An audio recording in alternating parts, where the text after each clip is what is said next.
It's August the 7th, 2026. I am at Joel Pearl, thejoelpearl.com on Blue Sky, and it's time to get in the weeds. A fabulous Friday, fantastical Friday. Let's have some freaking fun Friday.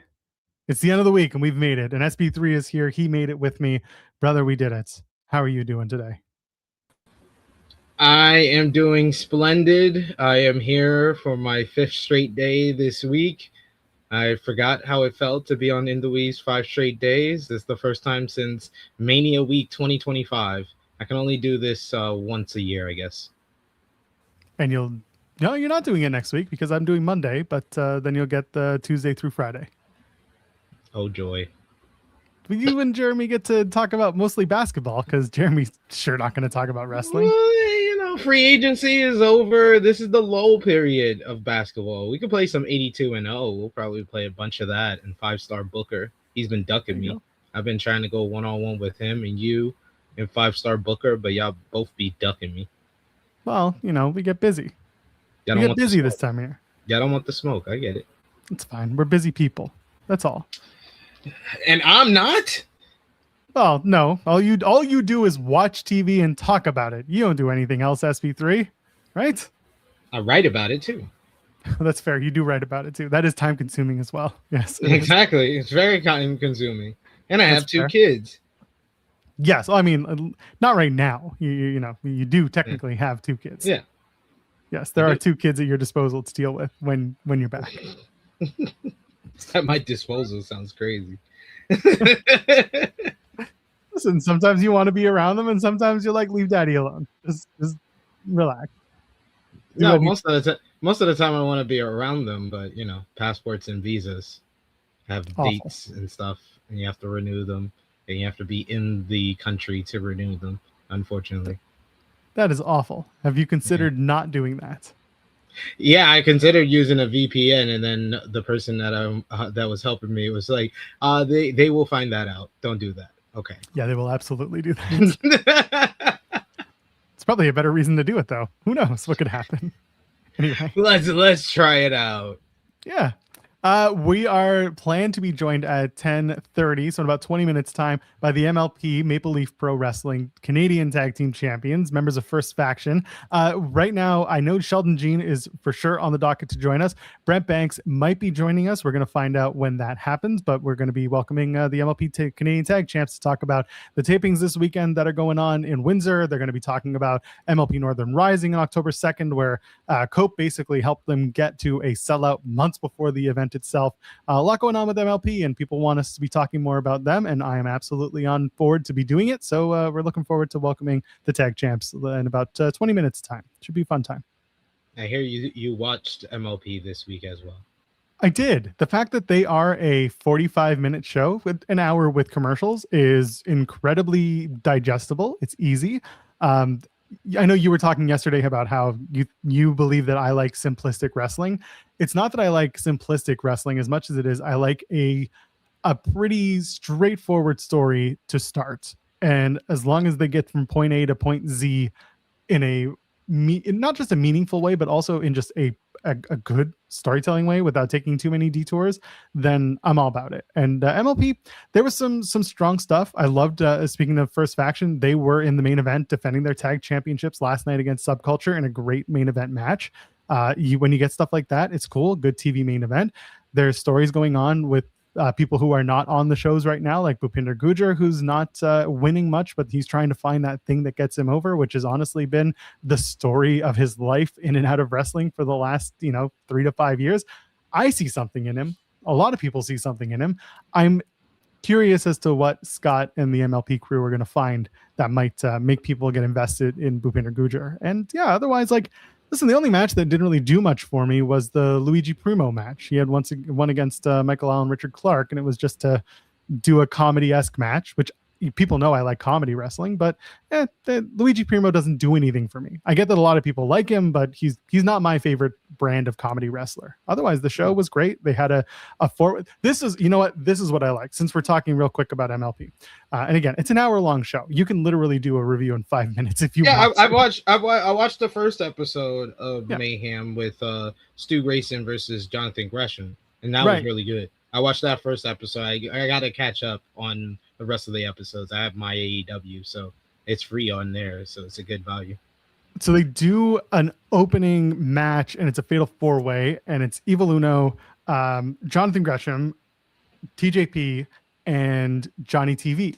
And they open up the entire episode of Mayhem with like a Johnny TV vignette, and it all leads into the opening and then into his entrance. And something like that, it's so simple. It's so easy. You get over the talent. I like that they used it as a way to get you invested into the first match, and it was a 4-way for, and I believe it's for an opportunity at the Canadian Championship. Like, there was some good stuff. And yes, Johnny TV loses because he's the heel. He is the bombastic, over the top, I'm better than everyone else heel. He should lose. That's fine with me.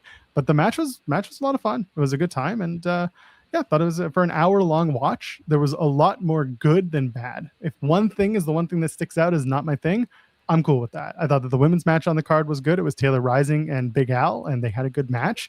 Taylor's been at this for quite a few years, and I know Big Al's been really rising up the ranks on a lot of people's radars, especially with her work in JCW and Juggalo Championship Wrestling. So there's something there, and they're doing at least a little bit of storyline as well with those two women. And so I liked it. It was good stuff. Good to hear. Good to hear. I gotta do my catch up on MLP. I'm really interested in seeing how their TV translate, and it's nice to hear Don Callis and Morrow on the call. Morrow is someone I can take or leave. I think he's polarizing for a lot of fans. I don't dislike him.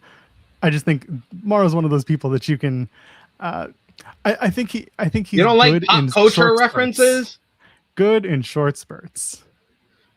You don't like him quoting J. Cole on commentary? Sometimes it feels forced. Oh, this is ridiculous. Doesn't mean I don't like the man. Doesn't mean I don't like our pal Morrow. It just means that there are times where I can deal with him, and there are times where I'm over him. But he's fine. I'm with you, Morrow.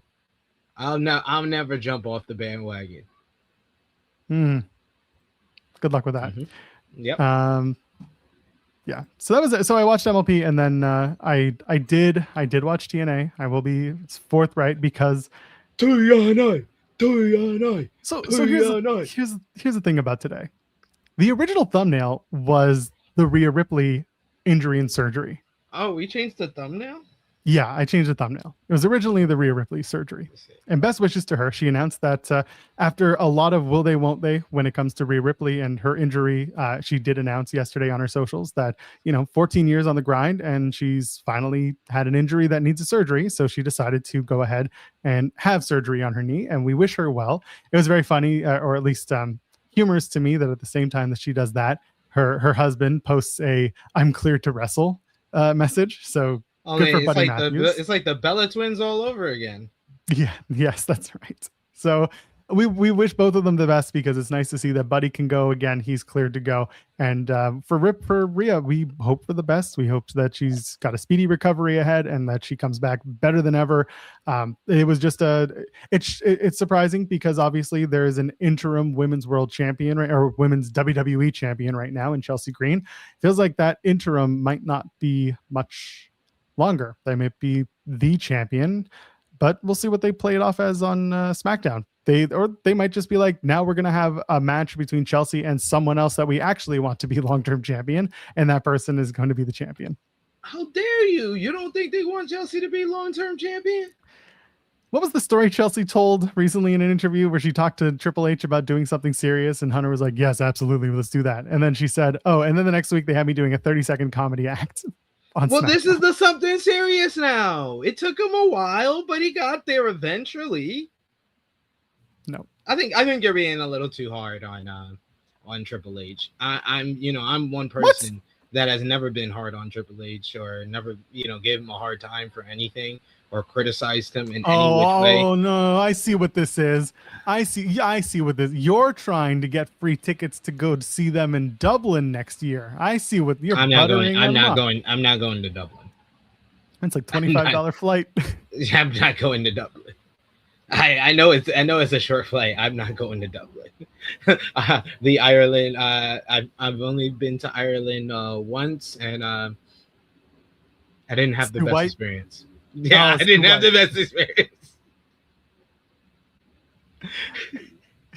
No comment.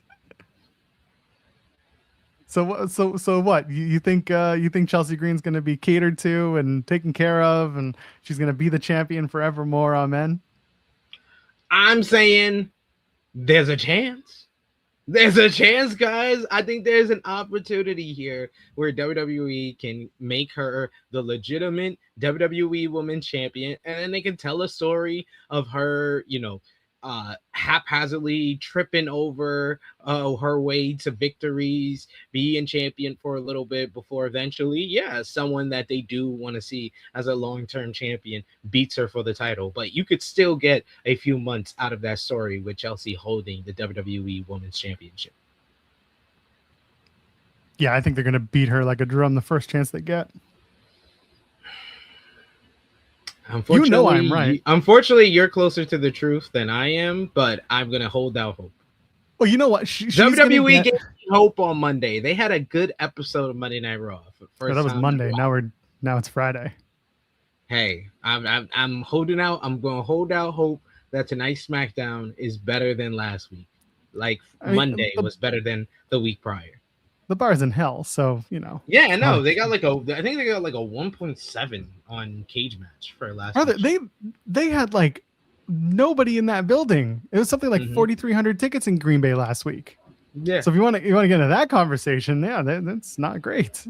No. When you're doing 10,000 every week and suddenly it goes by more than half, 60% down, that's gonna impact your business.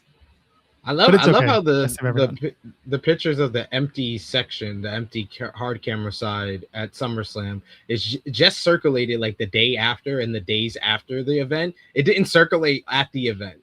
Whereas I hate to do the comparison, but if this was an AEW pay-per-view with that many seats empty, that would have been all over the internet the night of. It ain't coming out the next day. It ain't coming out on Monday. It's coming. The show starts at 7 p.m. Eastern. Those pictures are out at 6:58.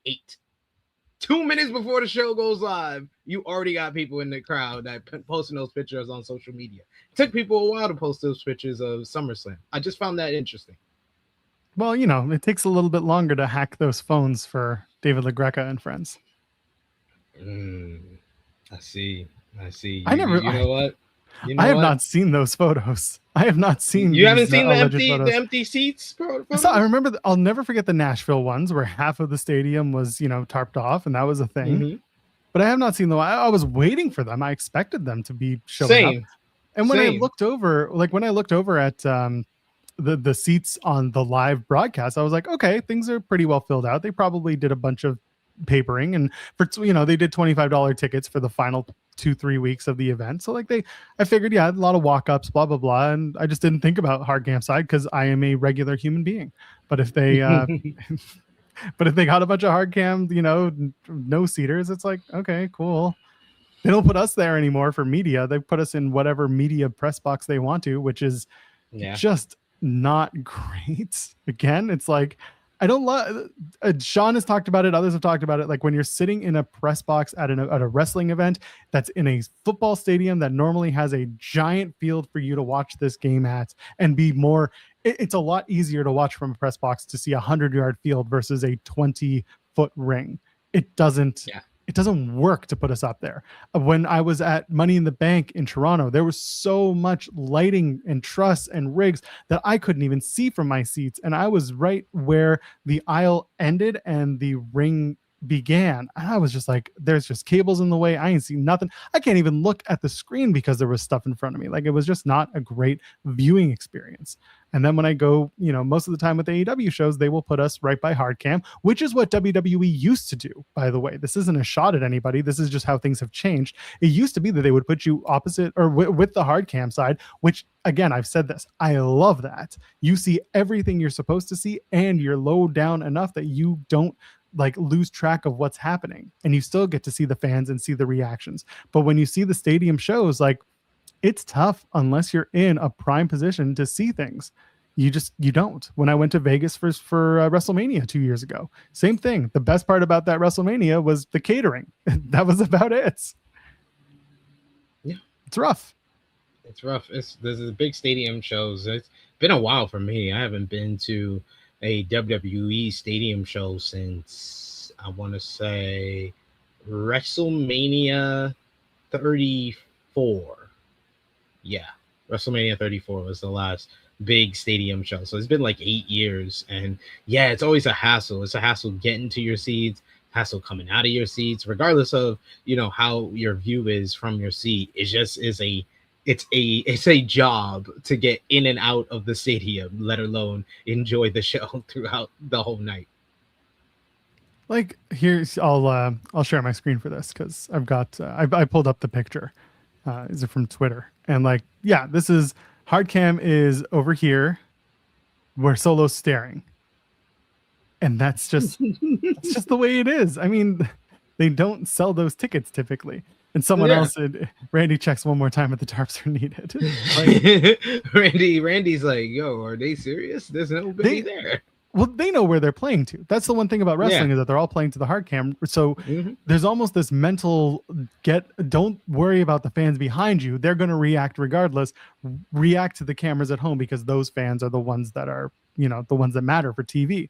And that's just the way it looks. So it's this really stupid ongoing saga of like tarps and, do we really sell it out? It's great seeing a wrestling show where everyone's sitting around every part of the arena and even by the hard cam. That's great. I love that. But the reality is the hard camera taking photos near there, it's going to be the same thing every time. And the thing is, it's going to be empty or it's going to be full of media people. It's probably not going to be fans. It's going to be family, friends, media.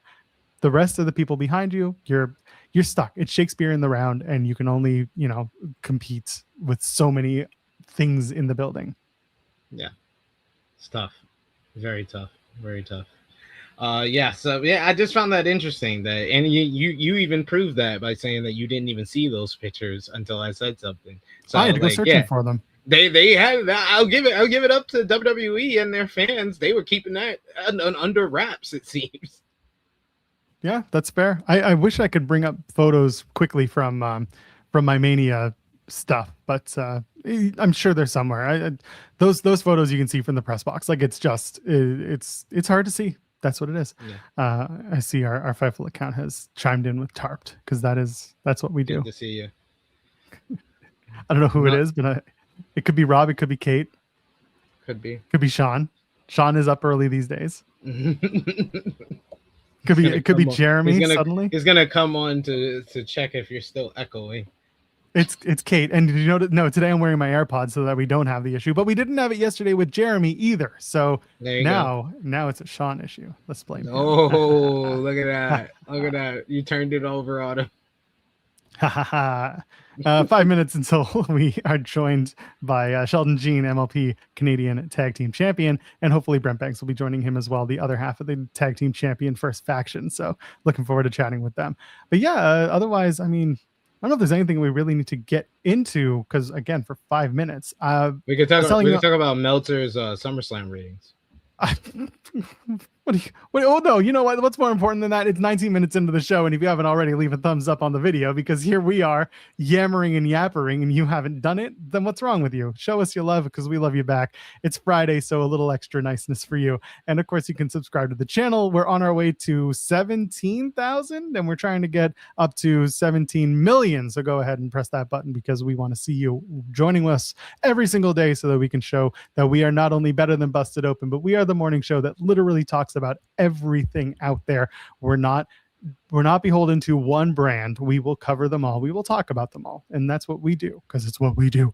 And also you can donate a super chat any amount, get your question or your statement read on the air. Ryan Lambert kicks us off saying apartment hunting in New York City. Y'all have a fun and safe weekend. Ryan, once you figure out your apartment hunt, do two things. First thing, get something nice for SP3. Number two, buy me a ticket to London, England. Oh yeah. That's the more important thing. We gotta get Joel to sit next to me at All In. Yeah, he's gonna hate it. He's gonna hate it so much, guys. This is the real. We're doing a bit basically. That the bit is Joel's gonna be forced to watch a show with SP3 where we watch wrestling shows two completely different ways. It's gonna be perfect. It's just me sitting there waiting for you to react and me sitting there writing notes. That's basically how it goes. Hey, I write notes and I react. Look at that. I'm a multitasker. That's true. Yeah. Very done. I was telling you off the air that, sorry, I'm just writing a note. I was telling you off the air that unfortunately I didn't get to see all of the Bad Boy Joey Janela 20th anniversary show, but for those who were keeping track of it, I heard it was a lot of fun. And at the end of it, this was a really fun moment, because if you were watching our Janela interview from the other day, he said mid interview, "Why is Justin Credible texting me?" Well, it turns out that Justin Credible may have been texting him because Credible came out at the end of the evening and announced that Joey's going to be joining the Indie Wrestling Hall of Fame. So there you go, 20 years of Bad Boy, and it culminates with Justin Credible coming out. And I was surprised. I was happily surprised to see it. So I'm looking forward to the Indie Wrestling Hall of Fame. I know he's going in, and the rest of the night sounded like a lot of fun. And shout out to Joey, not only giving us 2 hours of his time the other day, but also putting on a great show that it sounds like a lot of people really enjoyed, because he's been doing this for a long time at a very high pace, a high rate. Yeah. Shout out to Joey. Congratulations, Joey. 20 years. It's a great accomplishment, especially in this business. Yeah, absolutely. Just need him to show up at all the Canadian shows. He's out here shouting out the Ottawa and Montreal scene, and I'm just like, yeah, now come back. Come to us. He'll be back soon enough. We got a couple of news and notes tidbits before we jump into our interview with Sheldon Jean and Brent Banks. We're looking forward to welcoming First Faction onto the show, the MLP Tag Champions, Canadian Tag Champions. But what was there anything else that stood out? You wanted to get into the star rating discourse real quick, because it's a day that ends in Y. Yeah, it's a Friday, so you know what that means. It means that Dave Meltzer came out with his star ratings, the second best star ratings in all of pro wrestling, and he gave the ratings for SummerSlam. Do you want to guess what's the highest rated match from SummerSlam? I have a very important question to ask. Yeah, has he rated Mercedes versus Maya World yet? I'm gonna need you to ask that question to yourself. The answer is still no. Got it. Yeah. No. God bless. Yeah, he is not. He is never gonna rate it, guys. Like, I don't know what I literally said this that week when he didn't do it for Forbidden Door. I was like, next week he ain't gonna do it because there's a WWE show. The week after that, he ain't gonna do it because there's a New Japan show. Week after that, it's another AEW big show. The week after that is SummerSlam. Week after that, he's going to be busy. He's going away. He's going to somebody's party. Like, he's going to keep coming up with excuses. He's never going back to it. I love it. Again, the wrestling star discourse never bothers me, just because you go and you watch it or you don't, or you like it or you don't, but everyone wants to put in as much as they can to someone's opinion of wrestling, and he's a great historian, but like what you like, right? Like, what's the Tony Khan saying? Watch your wrestling. He hasn't used that one in a while. Watch your wrestling. That's right. And listen, at the end of today, you're going to be giving your matches of the week, and I'm sure those have some star-esque ratings attached to them. Yes. So you'll be telling people what they should watch. Is everyone going to go out of their way to watch what you encourage them to watch? They should. They should. They should. And what? But at the end of the day, what are we looking at? I rated Mercedes Moné in BioWorld. He still hasn't rated Yota Tsuji versus Andrade from New Beginning. Like, I'm still on that. Y'all could worry about Mercedes. I'm still on a match from May. But you want to guess what's the highest rated match from SummerSlam? The highest rated? Yeah. Roman and Seth. Yes, that's correct. 4 3/4 stars. Apparently, Dave saw a different match from the rest of us, and he gave Punk and Cody 4 1/4 stars. Sure. Yeah. You want to guess what's the lowest rated match from the Dom and Danhausen? Yes, it is. Yes. 0.5 of a star. Bless. Half a star. He was so close. I mean, it's been a while. When was the last time that Dave gave a dud? Because it's been a while. It's been a while since he gave a dud or something.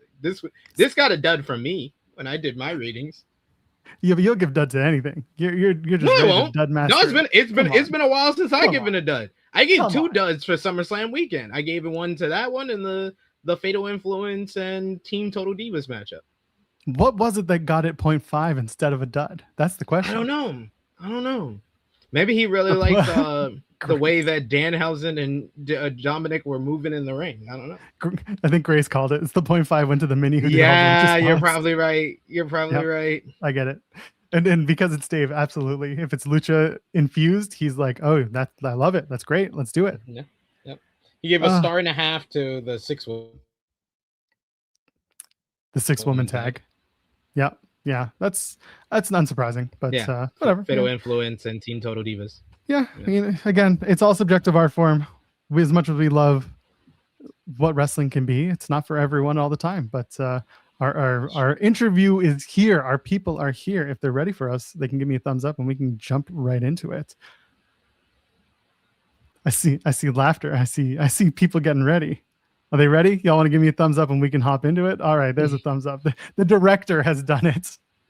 Folks, we want to welcome to the show for the first time ever, actually. This is a fun one because our show's been on long enough and we've invited guests on for a long time, but we get to not only welcome the MLP Canadian Tag Team Champions, but also some names that if you haven't seen them, you've been waiting for way too long.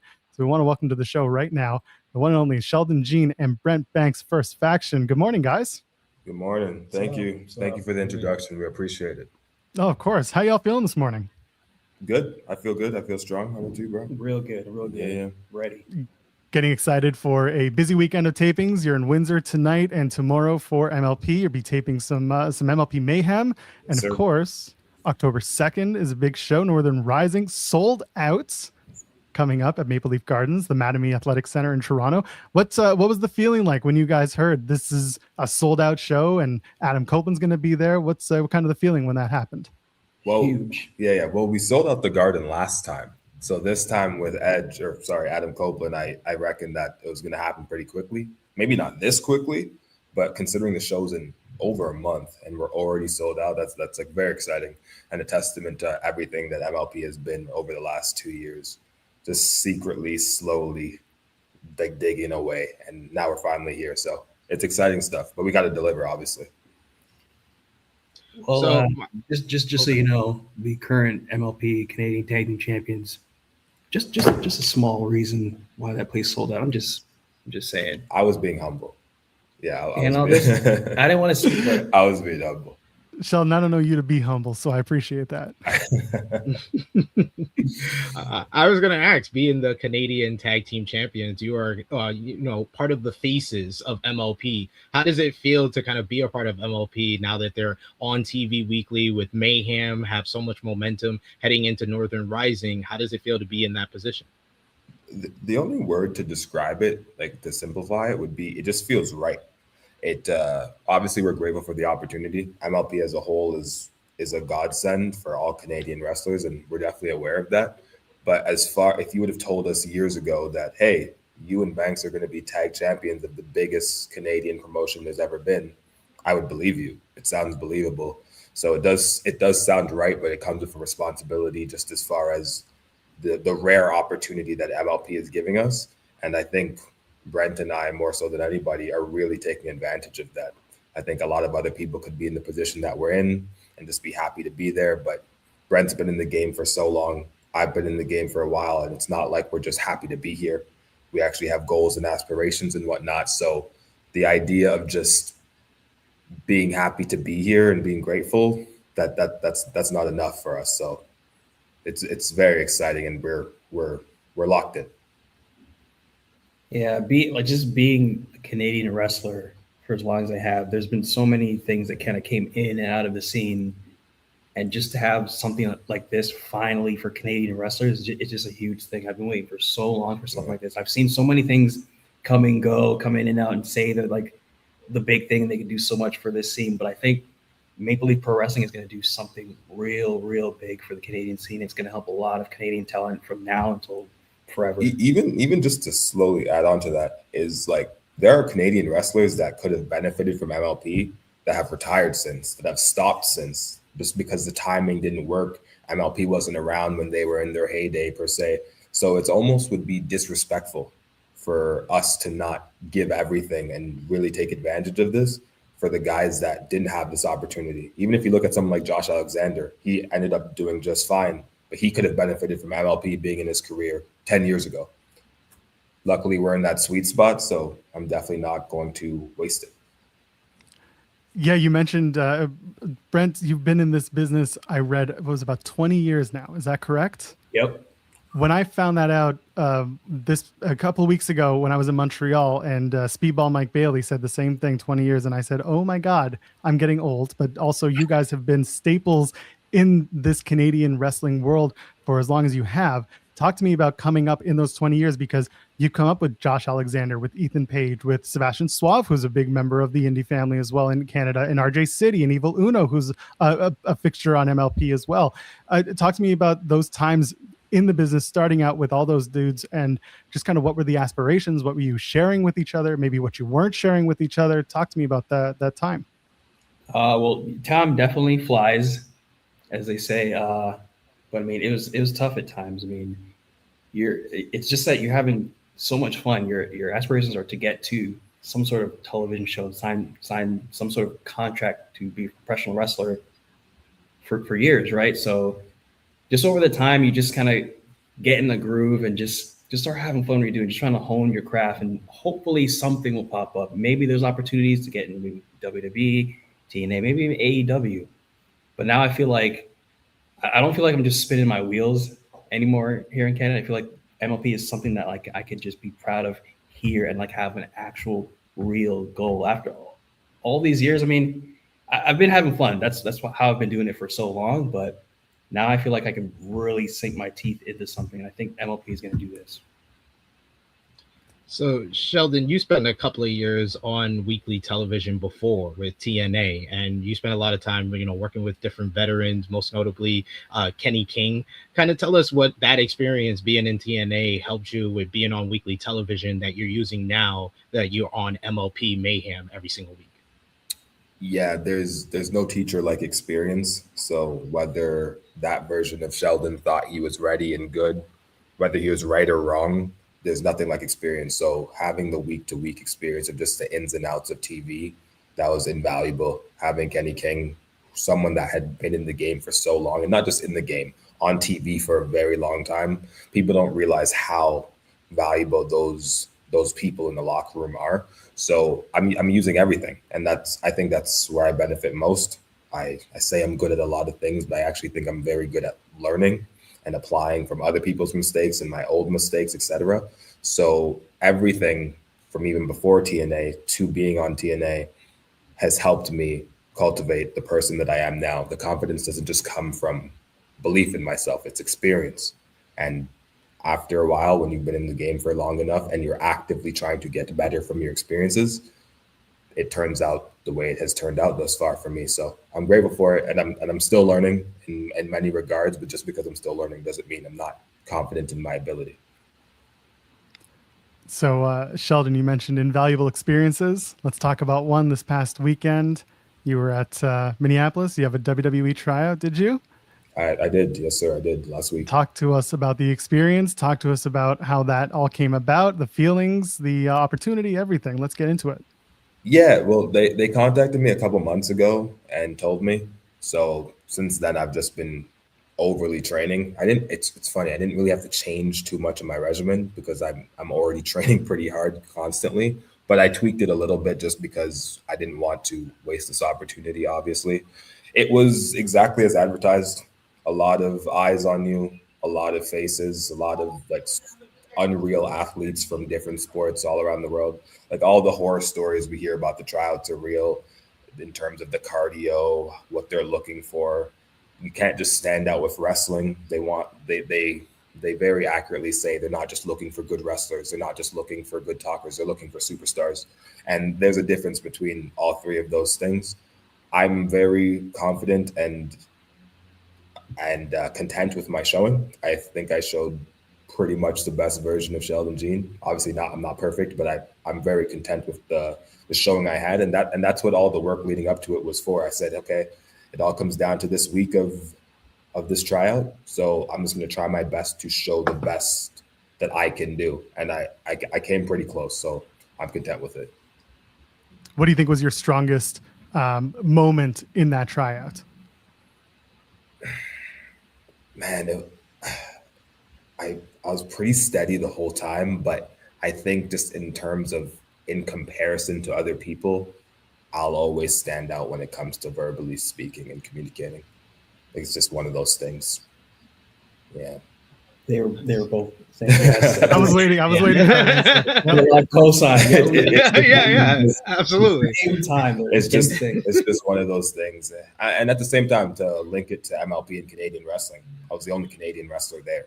And like just knowing that, I said, okay, like I'm not letting anybody look at this from afar and be able to say, oh, I should be there. Why is it just Sheldon there? So just on the strength of Canadians not always having the most opportunity, I made sure I gave my complete best effort.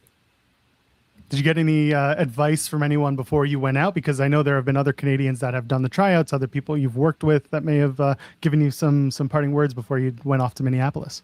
Yeah, I really mean it when I say I learned from everybody else's experiences as well. Bhupinder, not Canadian, but lives here in Windsor. He recently had a tryout in January, I believe. So once I got the call, he was the first person I contacted, and I picked his brain for pretty much a month about what they did, how they were doing it, what he felt they were looking for, what they actually said. So I just, the way I am, just psychologically deduced everything and formulated the best game plan to go into last week. So I have a simple question for y'all, and it's probably a question that y'all get a lot. What does First Faction mean, and what brought you guys together? This is a me question. Yep. I'm not sure Brett knows the answer. I'm not sure Brett. I mean, he's the mastermind behind this whole thing. So yeah, I think First Faction is a combination of what happens when people have been overlooked for long enough and they've incubated enough like resentment and aggression, and they just decide to team up with the most random counterparts to come together and get things done. First Faction quite literally means we are the first faction of MLP. And I said, hey, if we're the first faction, why would we not name ourselves that? Has a good ring to it as well. But it really is just a combination of guys. Brent's been doing this for 20 years. He's been in my opinion, he's been one of the best in the country for 20 years. And sometimes there are people that just need a specific situation so they can blossom. It's not that they can't blossom. It's just you need a certain circumstance. This isn't like basketball or football where if you score 30 points, you score 30 points. In wrestling, there are people that are capable of amazing things, but if they don't get the opportunity, you're never going to know. Strength in numbers. I have been in the game a while, not as long as Brent, longer than Bryce. So I think the combination of having different people from three different avenues linking together just helps all of us at this specific moment in our career, at this specific inception of MLP. So it's just strength in numbers, boys. This is why I sent the question to him, because he covered all avenues. Yeah. He checked off all the boxes. Yeah. And what is it, Brent? I mean, just to give you a word, like what does it mean to you to be in a faction with these guys? And you're all from different timelines in your wrestling careers. I mean, it's great. When I started here in MLP, 0 wins, no wins in the win column. And the second I teamed up with these guys, very like-minded, the same goal. The second I teamed up with them, started getting wins, and now I'm a tag team champion, Canadian tag team champion. So I think I made the right call teaming up with these guys. Yeah. It sounds like you're in the right spot. There's just something about like numbers and being formidable.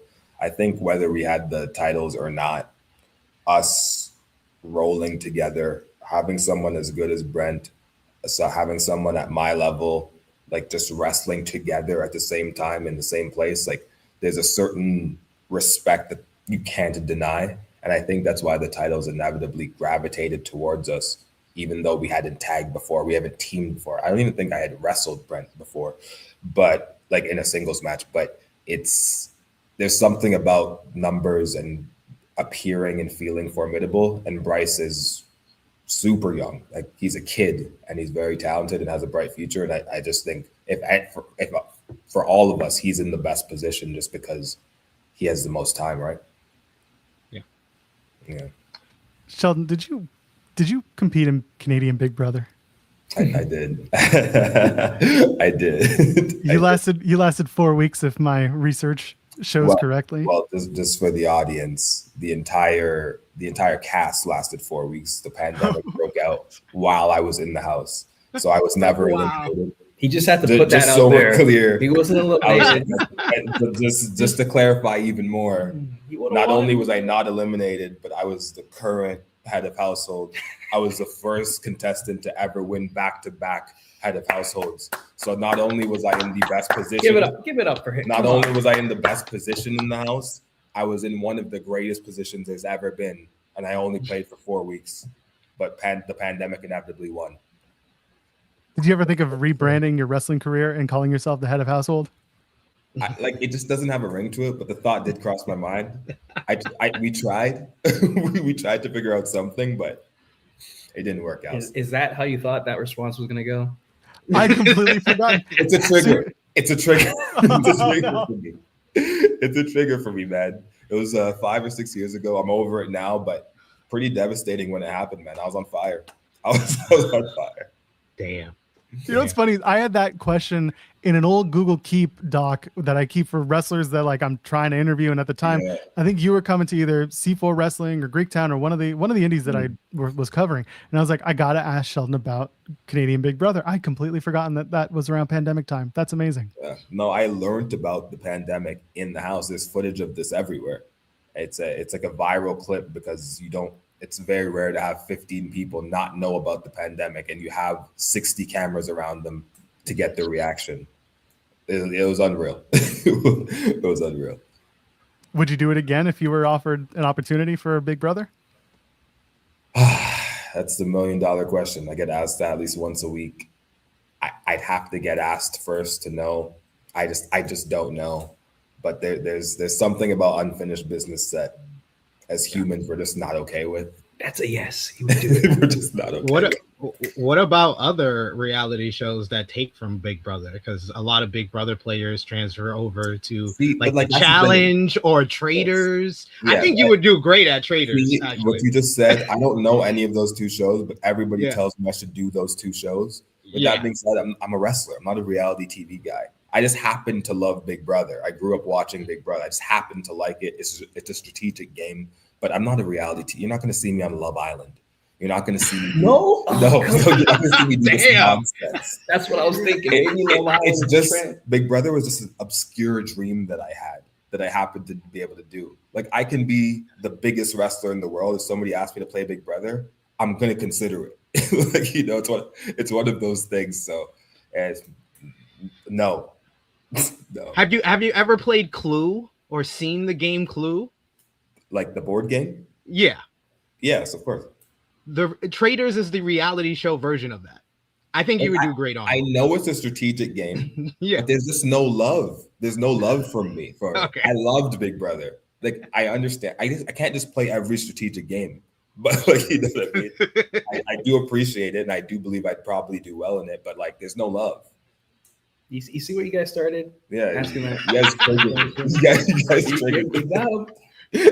He was trying to close it up, put it away. You just that's hilarious. That's fine. It'll get you ready for the tapings tonight. It'll get you ready. The adrenaline pumping for Windsor. Send him the next question. I gotta calm down. Anything that happens to our opponents, it's your fault. I'll take it. That's fine. Brent, I'm curious about this. Could working shows at an anime convention work today? Working wrestling shows, because you've done that. You worked Anime North. This was years and years and years ago. Mm-hmm. Could you do something like that in 2026? How would it work? Do people need to be in costume? Like, how would it do? You would 100% have to be in costume, because otherwise, I think I don't want to say it would be ridiculous, but I think it would work. I think it would draw a crowd because. I mean, these conventions are already pretty ridiculous as it is, right? So seeing a wrestling ring and people fighting each other in an anime convention would actually work, but you definitely have to be in costume. Where did you do this? The convention center, Anime North. When? Like, 2010. Oh, yeah. Okay, that's before my time. Yeah. Wow. I'm pretty sure I was like, I believe I was Deathstroke. on that show. That's pretty cool. That's not to break kayfabe here. Sorry, I was under the Deathstroke suit. Yeah, Sorry, that's pretty cool. That was me. That's pretty cool. The statute of limitations passed, so you're yeah, you're fine. You're fine. Well, to bring it back to Northern Rising one last time, you, like we said before, you know, you got Cope coming in. Cope is currently one half of the AEW World Tag Team Champions.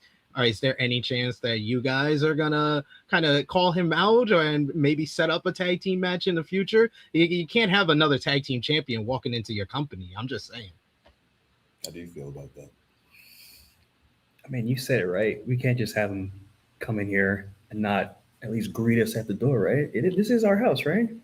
Yeah. No, I completely agree with that. But to be more specific, like obviously all respect to Adam Copeland, grew up watching him, big fan, personally, actually a big fan.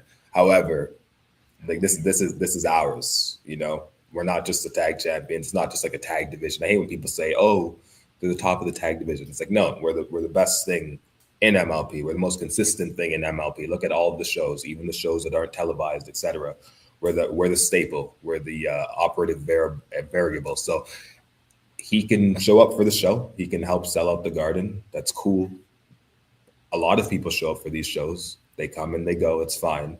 But if anybody's gonna like make a claim and try to say that they're the champions here or they run MLP, then unfortunately we're gonna have to have a discussion because I don't take kindly to that. Yeah, it's just a respect thing at this point.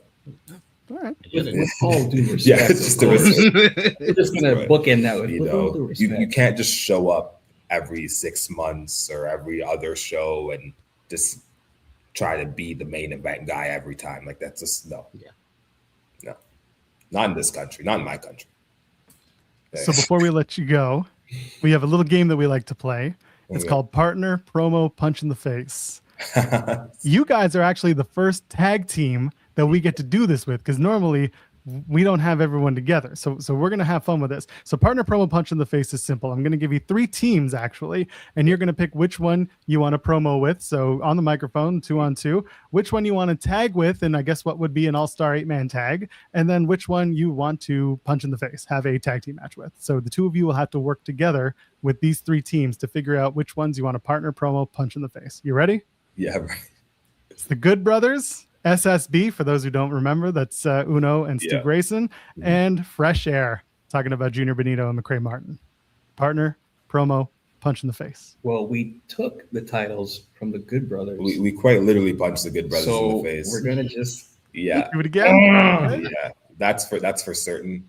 As far as promo, I think we're going a promo against them. Yeah. Yep. We torch both of them. So I saw. So you got to pick the one you tag with instead. Yeah. I've fought. I don't like Stu. We've fought too many times. I don't like the idea that he's like the best guy to have up today. So like we're not partnering with Stu. No. We'll tag with Fresh Air of Junior and McCray, and then we'll promo. We'll kill the Smash Bros on the mic. Yeah. Nice.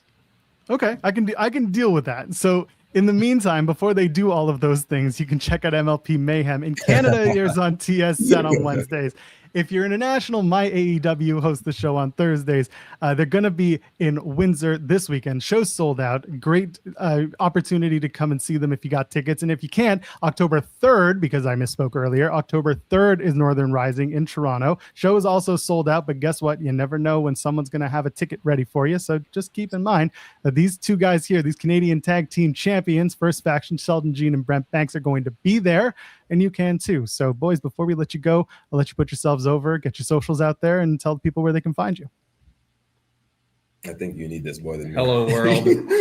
My name is Brent Banks, Brent Money Banks. And you can find me on Instagram at _Banks. He's a very difficult person to find. So nope, not. He's a very difficult person to find. Sheldon Jean _ on everything. That's about it. Wonderful. Guys, thank you so much. Have fun this weekend. Thank you, fellas. And Thank you guys. God bless. We're going to see you soon enough. Take care of yourselves. Love. Take care. The one and only, the first faction talking about Sheldon Jean Brent Banks. Bryce Hansen is the other member of the faction as well. But of course, you know, when you get the tag champs, we bring on the tag champs. Shout out to them. Shout out to MLP. Looking forward to bringing on many more members of the MLP roster because they're tearing it up, man. They've been having some really great shows and they're showing up everywhere. So congrats to MLP. Hopefully they continue selling out and putting on some fantastic wrestling shows and with great Canadian talent on board. Love it. Yeah. Love the look and the feel of the MLP shows. So I'm looking forward to watching more of it. Yeah, me too. It should be a fun time for all. So there we go. What's going on here? I'm gonna do that. What? Okay, there we go.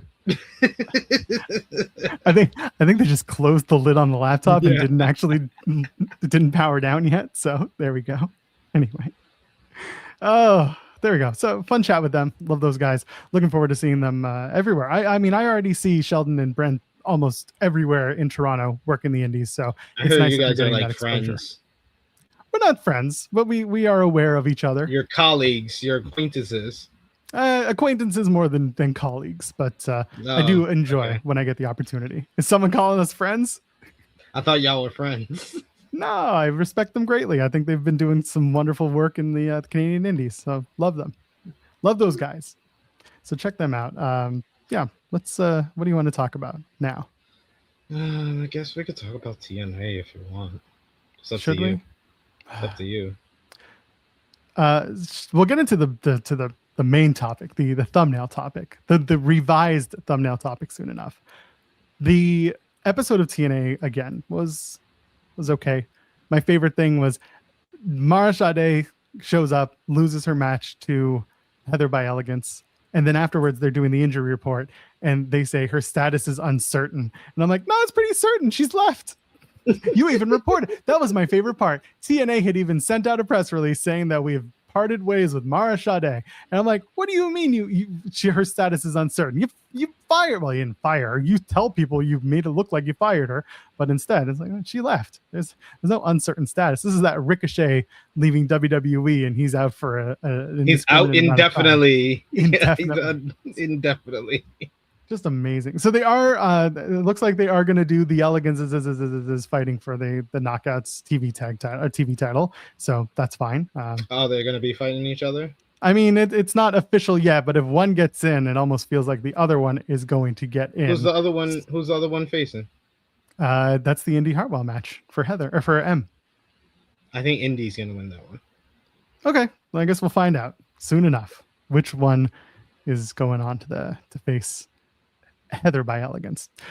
Anyway, the whole show ended up being about the Hardys, the Righteous, and the Nemeths. And I think the other favorite thing that was absolutely hilarious was the show did not even go 2 hours last night. It actually ended on Sportsnet 5 minutes early, which I loved even better.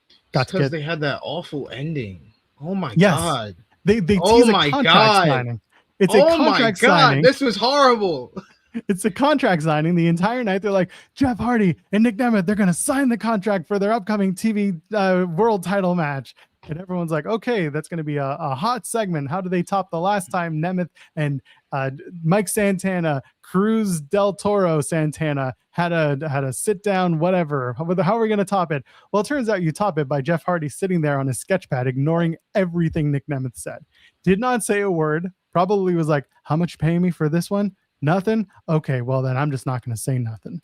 And he just sat there doodling in his little pad, and Nick Nemeth just kept talking, and then he signed it, and he just threw the paper back at him, and that was the end of it. Walked out all upset. And the best part, as much as the Hardy, it may be under Nick Nemeth's skin, you know who's winning this match.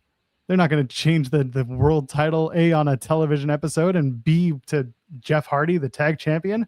And C, without LeBron James. See, without LeBron James, they got those big numbers last week. That 176. They got 176, sir. I think they're gonna be back up to 260 this week. 260. I don't think 260. I think you'll get 205. There'll be 205 live this week. 260. 260. All right. You heard it here first. Yeah, the Hardys had a match. Matt Hardy had a match against Ryan Nemeth. Ryan that Nemeth. That was a match. It happened. It existed. Yep, I feel Matt Hardy won. like most of TNA it just exists. That's how I've been watching it as of late, unfortunately. Like I said, I thought last week the Jason Hodge versus Mustafa Ali matchup was really damn good. But I will say the best thing on last night's show was the follow-up. To that matchup with Ali freaking covered on to Hodge's wife and touching her leg and telling her that he'll take care of her and her daughter after he takes the title back from Hodge. I was like, for a pre-tape, this is probably their best pre-tape that they've done since Mustafa Ali and Mike Santana from last year. This is again the ongoing conversation of Mustafa Ali should be the guy in TNA. Should be TNA world champion. Like how was it? How dense is this company that he's not the guy that beat Santana for the TNA World Championship before he left? I think that should have been a no-brainer for any other promotion. I think part of it with Ali is that he will find somebody that he wants to put over, that he wants to target as the guy I'm getting over. And doing that with a world title is a lot more difficult than doing it with a secondary title, because you saw him do it with the X Division title, where eventually it was Speedball, and everyone knew and wanted it to be Speedball having that moment and getting there, and they did it. And then the other one was recently with Hotch. And that was the whole plan, was to get Hotch over and to give him that moment. And that was Ali. He's been, as Fightful Selected reported, he is doing he's like unofficial scouting. In other words, he's out there when he was doing the international title challenges on the indies. That was an opportunity for him to see who's out there doing what and just kind of report back like, hey, maybe you should take a look at this guy. He's not doing it as an official capacity, but he's doing it in hey, I'm out on the indies, I've got a name and I know who to look at, and these are the people you should be looking at. And for Ali to be continuously doing that, it shows that he's committed to raising the tides of the boats, so to speak. I don't think doing that with the world title is the first thing they should do with him, but making him a centerpiece fixture of the TV show is a big step in the right direction, because he's very good at this character. He's very good at acting this character, and he knows almost the direction of where it should go for everyone involved. The acting in the pre-tape that you just mentioned, again, these were highlights of the night. You had Jason Hotch's wife and daughter, who, by the way, I don't know how old his daughter is, but the fact that she was able to sit there the entire time. My kid ain't sitting there that whole time. So mine either. Mine's gonna get up and walk away. To Hotch's daughter, because she was great. The two things that people say you should never try to act with: kids and animals. Okay. Mm-hmm. And we've seen TNA do pretty well with both. They did the horse with Elijah, also dealing with Mustafa Ali at the time. And then Mustafa Ali gets all this stuff over. Why is he not world champion? Kids and animals. He's been the best thing in this company for 3 years now. That's way too long. I'm sorry. I understand he chooses someone that he wants to get over, and that's all fine and dandy. That's great. But he's the guy that needs to be put over now. He's the guy that should be on top and have a 6-month reign as the world champion. And then he can choose whoever he wants to put over as the world champion. I think that's great. But he needs to be the world champion yesterday. I would not be surprised if the lineage goes from Nick Nemeth to maybe Elijah. Oh. And then I know. And then Mustafa Ali wins it, hopefully quickly. And they go on a run until they build to whoever they want next. That could actually be Trey. They could go back to Trey and Mustafa Ali, but this time for the world title instead. I don't know. I don't know this for sure. These are ideas in my brain, but I also understand that people don't necessarily want to see Elijah win the title, but he's also... No, I don't. He's also just he's popular with the crowd. He's a name that people would technically want to go see. So he is. The crowd loves him when he shows up. They pop for him. I don't be seeing them go crazy for. I watch TNA every week. They don't go crazy for Elijah. They'll they go crazy for the Hardys. They went crazy for Mike Santana.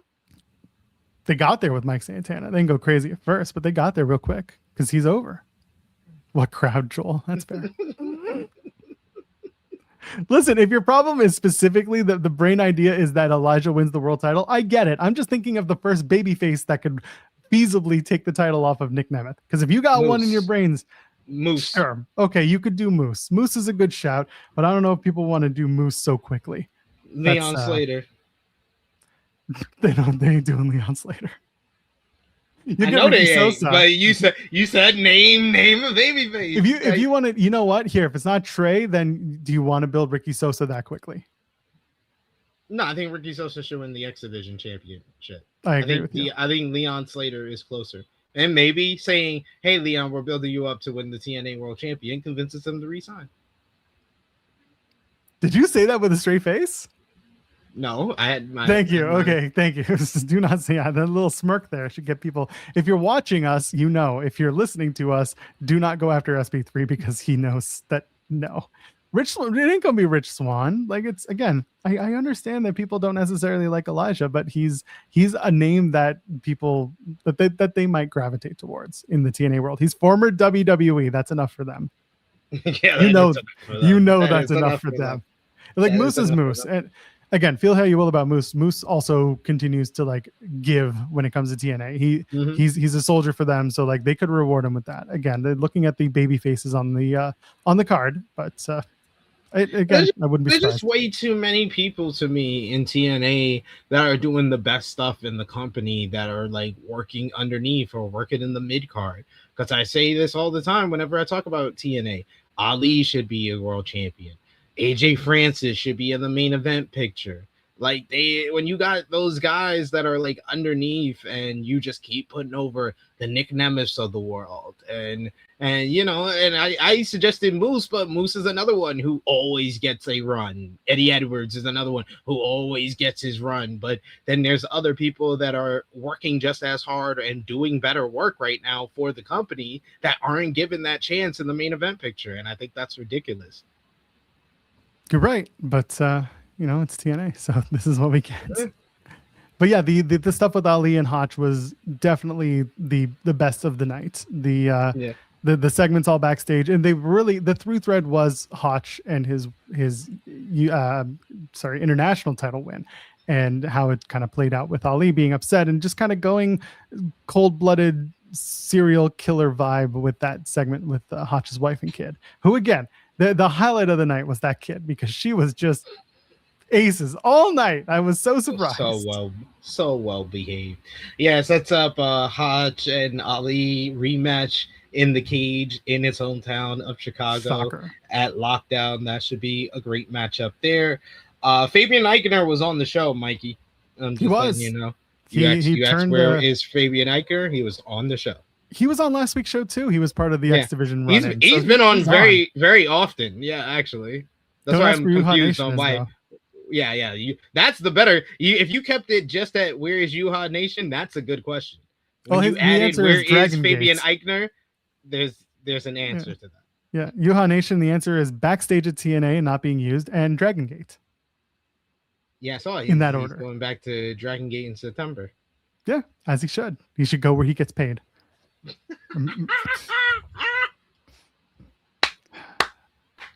Anyway, they gave him that one big payday for Slammiversary, and he was like, okay, I think I'll go to Japan. A little light.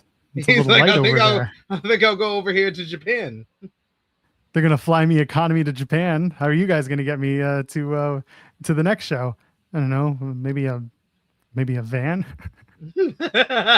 We'll drive you from van. It might take like 3-4 days to go from Japan to Cleveland in a van, but I think we can make it work. Maybe he needs that dude's wipe money. Dude Wipes. TNA and Dude Wipes partner to launch innovative entertainment partnership. This was announced yesterday, just while we were on the air, but it got traction after we got off the air.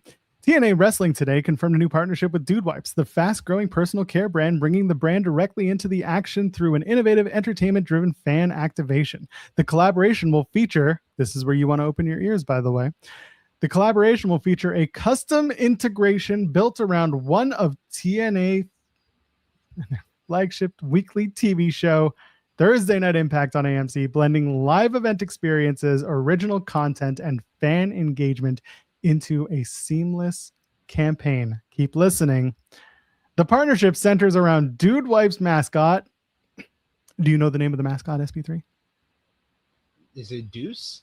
It's Deuce. It's absolutely Deuce. Congratulations. Deuce will be a part of a custom TNA storyline through exclusive backstage segments, match walkouts, ringside appearances, and original digital content. Fans attending the event, this is TNA Lockdown, I assume, will enjoy product sampling, an interactive concourse activation, and opportunities to engage with the Dude Wipes brand through contest photo experiences and exclusive giveaways. The Wipe partnership will you'll be able to meet Deuce at Showcase, at TNA Lockdown in Chicago. That's the 23rd, and the integration will debut Friday, September 25th at the TNA tapings there, with a featured episode from that night airing later. So the tapings in San Antonio will feature Deuce as part of a wrestling storyline with Dude Wipes and TNA. So they're gonna rub down Ryan Nemeth with Dude Wipes. They're gonna wrap him in Dude Wipes for an entire segment. Is the mascot's last name Bigelow? No, Domino. I don't care. Maybe. I don't Oh, care. fair. We're excited about this partnership and looking forward to bringing these ideas to life. This is the start of something fun, and we're excited about the opportunity to continue building for the future, said Carlos Silva. This does sound like a Jeremy Lambert idea. Why do we need to talk about this? Show the mascot. Zeno Hour, look at the thumbnail for today's show. The mascot is clearly on the stage at a TNA wrestling event. Just an incredible moment. They're going to present. They're going to have a toilet paper mascot. Actually, dude, they're not toilet paper. They are hygienic wipes. You have kids. You know what that was like. They're going to have a toilet paper mascot. Isn't it incredible work? I hate everything about this whole thing and TNA and Joe Pearl for reading that. So who's going to be part of the integrated? I think it's going to be Mr. Elegance is who I think it's going to be. It could be AJ Francis. The Elegance brand is always a part of this nonsense. It's them, Ryan Nemeth, but I could see it being AJ Francis because AJ loves capital L attaching himself to any promotional materials that might get him in the door somewhere else. And I mean that complimentary. I mean, he is that kind of guy. He might do it. Sounds cool. Can't believe you made that the thumbnail. Brother, he's going to be part of a storyline. He's going to be a wrestling adjacent character in TNA. How is that not a storyline? How is that not a thumbnail worthy comment? Come on. Dude Wipes Deuce. He's going to go after the X Division Championship and win. He's going to beat Cedric Alexander and become the new X Division champion. Now I see what Jeremy feels like on Fridays. Isn't it great? No. I was having a good time this week on this show. And then Joel started talking about TNA getting a shit napkin mascot. I don't make the news, brother. I just report on it. Hometown man going for hometown Deuce. Come on, TNA wants to be number 2 so bad. This is their next best way to do it. Number 2 promotion gets number 2 wipe. Aren't they the number 1 wipe? Who knows? Who cares? Number 1 wipe is probably the one that has the market share. Let's look it up. Number 1 wipe. You're gonna look up what's the number 1 shit napkin brand. I mean, technically, it's like, okay, hold on. There's no single global number 1 wipe brand. However, for baby wipes, it's Huggies and Pampers.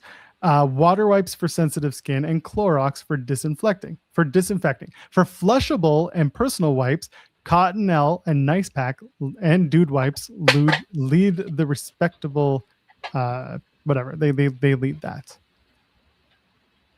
So there you go. Dude Wipes is there, but it ain't number 1. Dude Wipes is in the top 3. Basically. They're in the top 3. They might be number 2, just like the number 2 promotion. Total nonstop action. There you go. So a number 2 for a number 2 for your number 2s. Unrivaled enthusiasm for the absolute stupidity that they bring to their brand is why I do this. You can't sit here and tell me this isn't the funniest, stupidest thing ever. WWE had dude wipes, and you know what they did? They had him walking his ass throughout Allegiant Stadium, and people were just like, what is this guy doing here? TNA is about to take it to a next level and make him a champion, for Christ's sake. They should do an ownership angle. He should come out and buy TNA. Be like, the only way to take this company to number 2 is by having Deuce buy it. And Deuce comes out and says, yeah, we're number 2, and I'm going to wrap this company in my dude wipes. I just wanted to be on the record that I haven't engaged in this conversation whatsoever. You just had the phases to make me want to go for it. New TNA GM dude wipes. Deuce. Volip sends a super chat saying, I posted a GIF of the contract signing and it's hilarious. You probably can't show it on stream, but it's also how I feel when you talk about TNA. Yeah, no one listens and we just laugh about it. So you know nobody listens and you continue. Yeah, of course to I talk do. about Why do you it? think I start? Yes, because what else am I going to talk about today? What do you want to talk about? Melter's star ratings? Like, what do you want to talk about? Come on. I'd much rather talk about that than shit wipes. Why? He gave you, okay, here's 0.5 stars for a match that everyone said sucked anyway. Like, what do you want from my life? One man's opinion does not a story make. Hey, I can have much more of a productive conversation about that than shit wipes. Shit wipe sponsoring a wrestling company. Get it right. Shit wipes sponsoring a second wrestling company. I've already seen the mascot.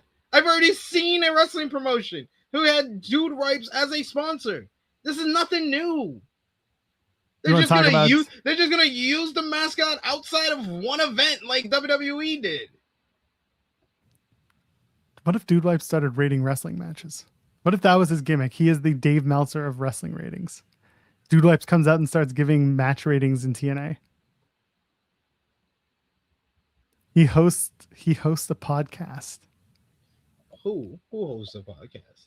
I'm saying Dude Wipe starts a podcast and they start talking about wrestling. God, what are you talking about? Right the Dude Wipes Hour on WWE Radio on Sirius XM. Dude Wipes Hour. That's kind of crazy. That's kind of crazy. -5 wipes. 5 wipes match. Yep. Yeah. We know this. It's a bit for Joel. Yeah, because I don't give a flying shit about TNA. Exactly. They want to be in the shitter so bad. Well, then they got Dude Wipes for that. He just really wanted to talk about TNA, and this is the best way he could do it, folks. This is the best way, because God forbid they do something actually useful. Actually productive. Shout out to Mustafa Ali. He's the reason people still watch. I agree. Mustafa Ali for the win. Joel, is TNA a parody? Is this all intentional? I mean, they all think that this is money coming in from the right places. Deuce of the week with Dude Wipes. That's exactly it. Juice of the week with Dude Wipes. That's actually pretty good. And if you want to be number 2, clean it up with Dude Wipes. This match was the drizzling shits. 5 wipes. 5 wipes. 5 wipes. 5 wipes. 5 wipes. I want to know what fans wipes. are going to think about this. Are they going to think this is funny? Are they going to think this is entertaining? Are they going to enjoy this? I'm so curious. That's the one. TNA does one thing to the curious mind, and that is make you believe that they think this is a good idea. They make the most. I didn't say good. They make the most out of these shitty, no pun intended, situations. I think all the puns were intended there, sir. Don't lie. Don't lie to the people. Don't lie to the people. That's fair. CM Punk got Deuce of the Week last week. We still haven't confirmed if it's true. We all just assume that he shit his britches on SummerSlam. Watch SmackDown tonight. We just came to that conclusion. We just looked at the show and we said, yeah, he shit himself. You see that Preston Vance got jumped out of the frat house, so now he's going to rejoin the Yeah, Dark that Order? was rude. That was rude. He can rejoin his friends. I know. I'm happy. I'm happy to see the Dark Order reunited, and it feels so good. Where's Stu? Where's Stu? MLP Where's Stu? Canadian champion. MLP. MLP, MLP. Anyway, that was the show.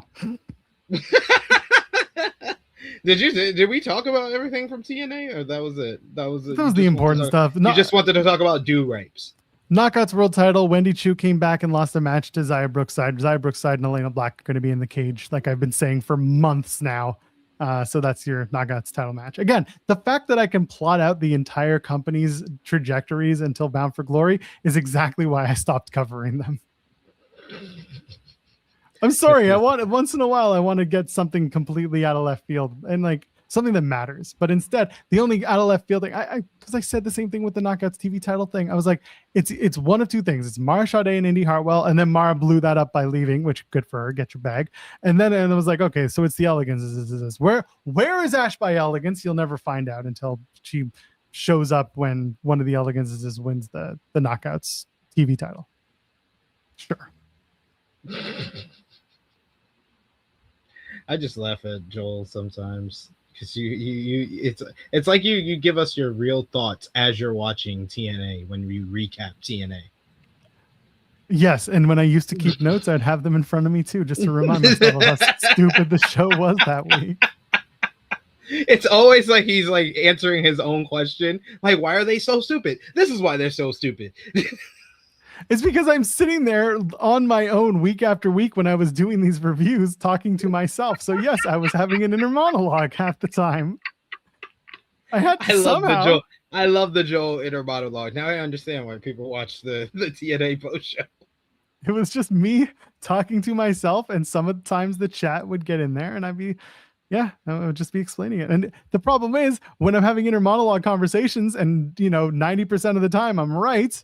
That's a problem. I shouldn't be booking the show by myself here. I need a little help here, TNA, please. Yes, I need you guys to try a little bit too. Stop relying on me for ideas. You and TNA. This sounds like a very bad relationship, honestly. I will tell you that. While I'm saying the TNA post show is fun. Well, for who? Not for Joel. Not for me. That's why I stopped. It's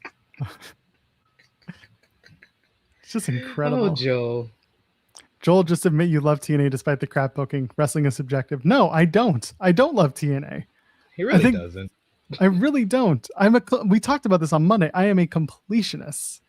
Yes, I am a completionist, and because he's watched every other episode of TNA, he has to watch this one too. That's really what it was, and because why did I watch last night? Is because MLP was an hour, and because you know what it really is. My kid fell asleep at like 8:15 last night, which is unheard of. He normally falls asleep like much later than that, but he was just zonked. I watched him just conk out because we got the camera gimmick in his room, right? And I watched him just hit the pillow and pass out, and I was like, what now? What? I'm not going to get called back into his bedroom every hour for the next 2 hours. What do I do? And so I turned on MLP. I got through all of MLP, and then I watched something else, and then I came back and I started watching TNA because I won't start TNA before 9:00 because in Canada it starts at 8:00 p.m. Eastern. So I give it an hour before I start watching TNA, and then when I got caught up with TNA, there was still a segment left, and that was the contract signing. So I went and did literally anything else, came back. I did the original thumbnail. And then I did, I went back to TNA for the last segment, and then it ended abruptly. And I was just like, that's it. It's 10:02. Whatever. Is that all I get? That's all I got. Now what do I do? And then I was like, I'm going to bed. Someone's like, it's Stockholm syndrome. No, it's not. It's called being a completionist. Stockholm syndrome is Will Ospreay joining the Death Riders. Yes, that's definitely Stockholm syndrome. I agree. And then SP3 having to spend 20 minutes trying to explain literally any opportunity to explain the Death Riders and Will Ospreay story. Explain why this doesn't make sense. It just doesn't. None of this shit makes sense. Well, doesn't need to. It's wrestling. Unless he's going to actually admit that he has Stockholm syndrome, this is just a waste of time. Maybe someone should ask him after he wins the world title about Stockholm syndrome, and if he has it in the pro show. Do you know what Stockholm syndrome is? I need someone to ask him that first. No, he's a dumb golden retriever. someone's nice to me, I must join their faction. Yes, he's just like every man in his teen years. She gave me attention. She must love me. That is Will Ospreay. She must love me so much. Ooh. The stripper loves me. That's what it is. Speaking of the stripper loves me, Jeremy Lambert is The here. stripper loves me, and then Jeremy shows up. That's wild. I have great timing, I guess. You do. Look at you all topless. Look at and this doing your guy. thing. There's a beach behind me. Hold on, let me flip. How do I flip this camera here? I feel like I just did this yesterday. Yeah, but there it is. Oh, Hey. look at you at the beach. Looks What's it nice. like having a life? This is what I'm out enjoying today, everybody. And instead of doing this, I mean, I don't mind doing this show instead of working otherwise. To be fair, you would have had to talk about TNA for the last 25. No, but we 30 were talking about the minutes. dude wipe stuff, and you probably would have been all over that. Actually, that's like going to be my favorite storyline ever once it happens. But do you see what I have to deal with on Fridays, SB3, with this TNA Yeah. nonsense? I'm And rather annoyed, actually. And now that he's not reviewing TNA because he's allegedly quit, even though that'll Yeah. last probably like a week, Yep. I'm not doing it. I'm done. he's gonna make me talk more about TNA on Fridays because it's like, well, I didn't get to review the show yesterday, so now I'm gonna talk more about it on Friday. I have not spent that much time. I know, no, I'm not. I know how it goes. Shut up. We're only gonna talk about Rather TNA for annoying. 5 minutes, and then 5 minutes is 50 minutes. So I That's 'cause know you I start know how asking this works. questions. That's We've 'cause been you we've ask been questions. talking about it way too long already. I'll tell you. It's Stop SB3. If it's 2 minutes, it's 2 minutes too long. So I know Yes, how it I goes. agree. Yeah. You people make me sick. Yeah, Louis no, sends a that's not super a- chats for sunscreen. Get your sunscreen. Oh, I made sure to put plenty of sunscreen on because I got burned on my feet on Monday, and now I did not want to get burned again today. So I'm sunscreened up today. Hey, Good, because the sun is gonna burn us looking at that thing. I know you can see how trying bright to- it is. Yeah, I'll move the Come on. other way so you just see nice blue skies in the background there. Matches That's my hat. pleasant. Yeah, Yeah, Yeah, that's it's just pleasant. meld in. So what else is going on? Can we talk about the dude wipes things? Because it's going to be the greatest storyline of all time. See, just see SP3. You see, it's gonna be AJ Francis with the Dude Wipes mascot. Oh, I hope they put the world title on the mascot. That's what I said. Thank you. The mascot is called Deuce. How Yeah. and stupid is that? Well, they want to be the number 2 promotion, so you get the guy who's number 2. Yes, I've made that joke. I mean, Oh, damn it! yeah, I made that on Twitter already. Of course My- you did. My mom is saying hello. Hi. Everybody's saying hi.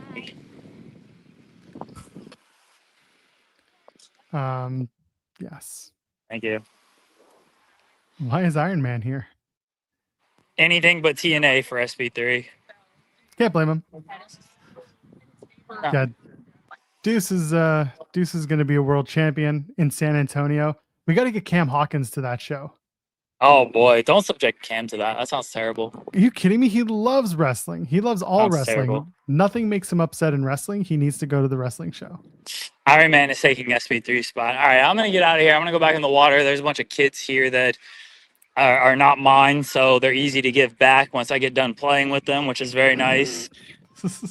Watch yourself. Joel, it's Friday. Hit the bumper.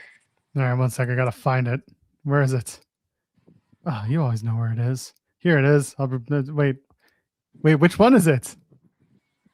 Don't worry about it. Just hit one. Doesn't matter. Oh, found it. Mana, the final boss. And here we go. This is how good. Hey, Rock! Go fuck yourself! Just get rid of the other And one. here we go. You can't see what this is, but this is Dr. Pepper mixed with Fireball. So, Mm. and here we go.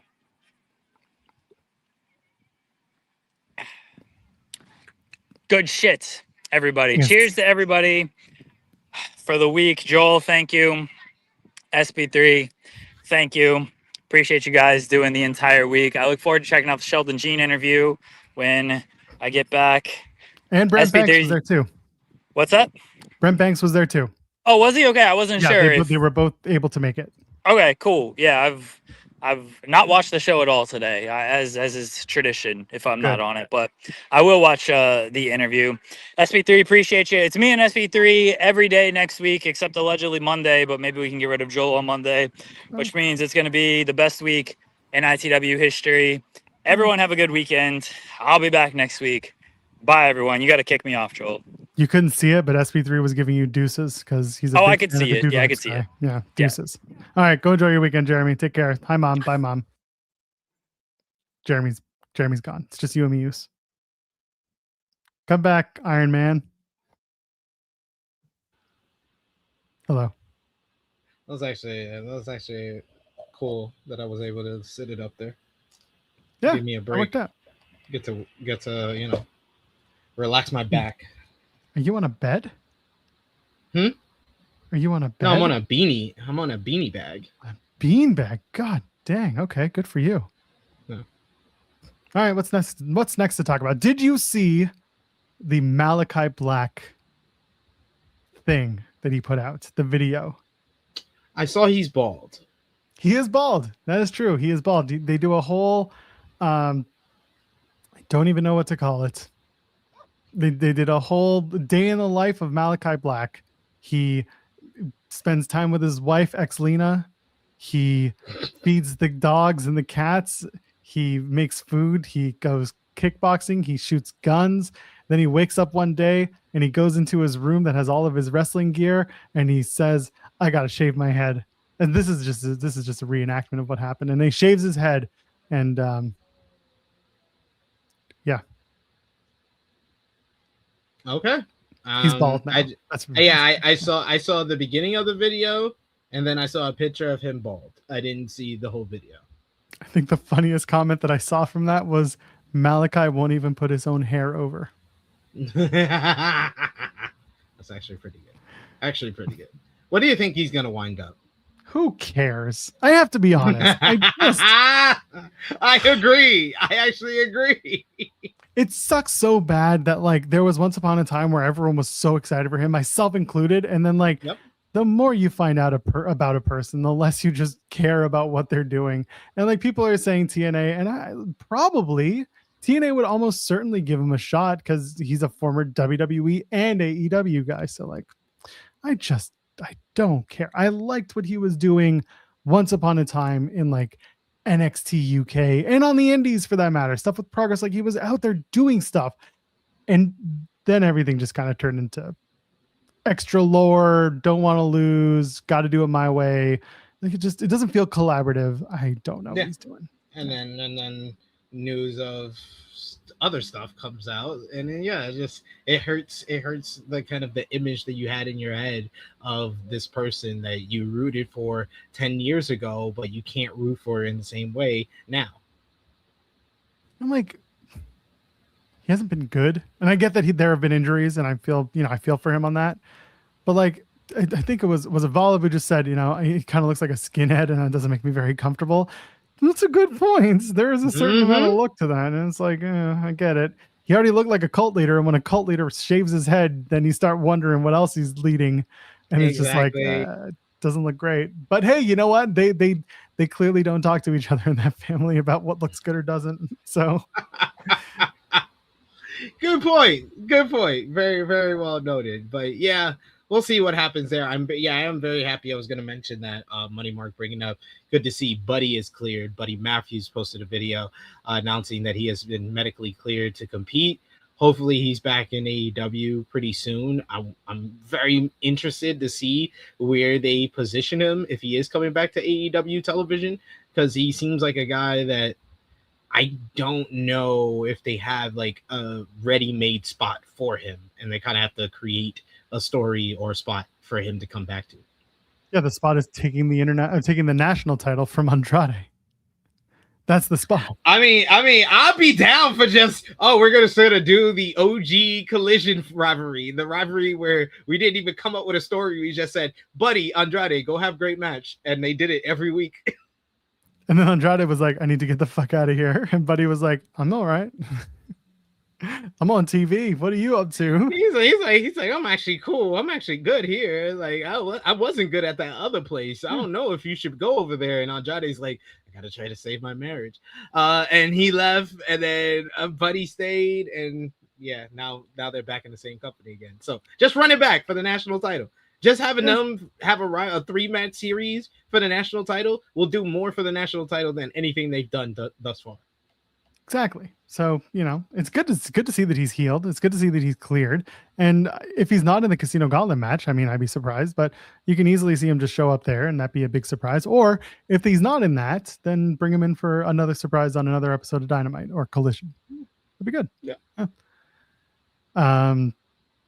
Someone's saying, I wonder if the caption "I am the death of me" is Tommy becoming self-aware, or if it's more cryptic jumble that goes nowhere. I'll give you a hint. It's the latter. The latter. It's the latter. much like, sorry, I'll do a TNA thing for a second. Much like the Righteous coming out and cutting whatever promo that was last night. It doesn't make sense. It's gobbledygook, and nobody follows it because it's just trying to be meta or 14 because it's deep. And it's not. I think they're going to make the Righteous and the Hardys a faction. Yeah, they're probably going to try it. And then people are going to be like, why the fuck are you doing this? Just give us the Hardys like it's 1999 and get rid of this Righteous group. Have Tommy join the Righteous. Maybe Tommy can give a little bit more lore to the Righteous. Tommy who? Oh, Tommy End. I was about to say. End. I was like, Tommy who? Tommy Whatever who? his name is this week. Does he have a new name yet? Who? Tommy Black. That probably would not go over so well. Tom Especially Black, given his new hairstyle, probably also wouldn't work so well. Tom Black of the Black family. Yes, we're not doing this. Yo, just have we'll sign Malachi Black. We'll sign Malachi Black to the Ring of Evolutionations. Okay, what is the okay? Hold on. Volib sent something, and he also sent a super chat with it, saying, "Joel, I posted the clip in the Discord. I know you can show this on stream." Uh-oh. What is this? What is this? Uh-oh. Hold on. I'm gonna download it. See, everybody is calling for the Black family to return. This is a Stockholm Syndrome comment. If this gets us demonetized, Volib, I'm going to come after you. Black you will be the family. Black family. Black family. Black family. The Backshots Black family. family. Okay. Let's see. Here we go. What do you got, Stockholm syndrome? Yeah. Do you effing got Stockholm syndrome up in this son of a bee? No. Huh? All right. Well, if that gets us demonetized for a BTE sketch, then Up in this son of a bee. it's a great segment, though. It is. when Nick used to just randomly be Macho Man in 2021. That's right. He just randomly would just Bunch of trolls. That's what Jimmy McAree started to really love Nick Jackson. It's when they had the mustache and the sideburns. The chops. Yeah, I just I don't have much to say about the Tommy End stuff. He perpetually tries to be a harbinger of his own hype and tries to create his own lore. And every wrestling company is like, what if we don't do that? And he's like, what if we do? And the response is, well, what if we don't? And the response again is, but what if we do? And then what if we do? Could we try it? Why does he sound like an old man? But he does. I don't know. I was like, who is this supposed to be? That's how he sounds. Every time he opens his mouth, he always sounds the same. I was like, you sound like Arn Anderson. No, you got that one. You got to put a little bit more mustard on. He has a little bit more. You got to talk about like this in the very soft way. And I'm sorry. I just listened to Arn Anderson because I watched Dark Side of the Ring this morning. How was that episode? I haven't watched the Renegade episide yet.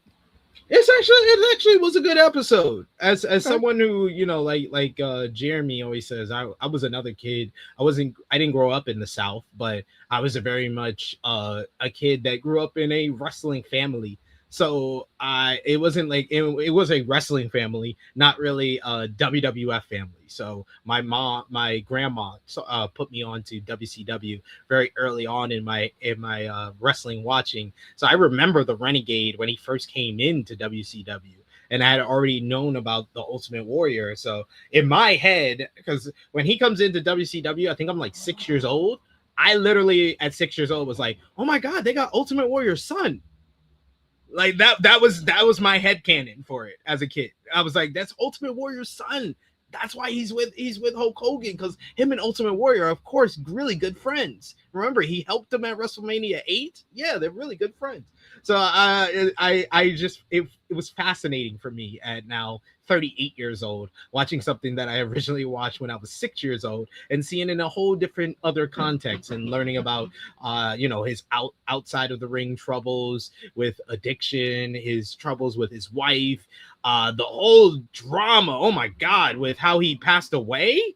Jesus Christ. I was like, it turned into a crime drama right at the end of this episode. This was a good episode. Good episode of Dark Side of the Ring. I thought the Big Boss Man was a nice episode, but I didn't think it was like new information. It was no new information for me because I already knew the Big Boss Man story. It was just nice to kind of see his wife and his daughter kind of celebrate and honor him and be able to kind of relive the memories that they had with him. So that's what made that episode nice. But I would say that the Renegade episode was a lot more insightful and a better episode overall than the Big Boss Man one.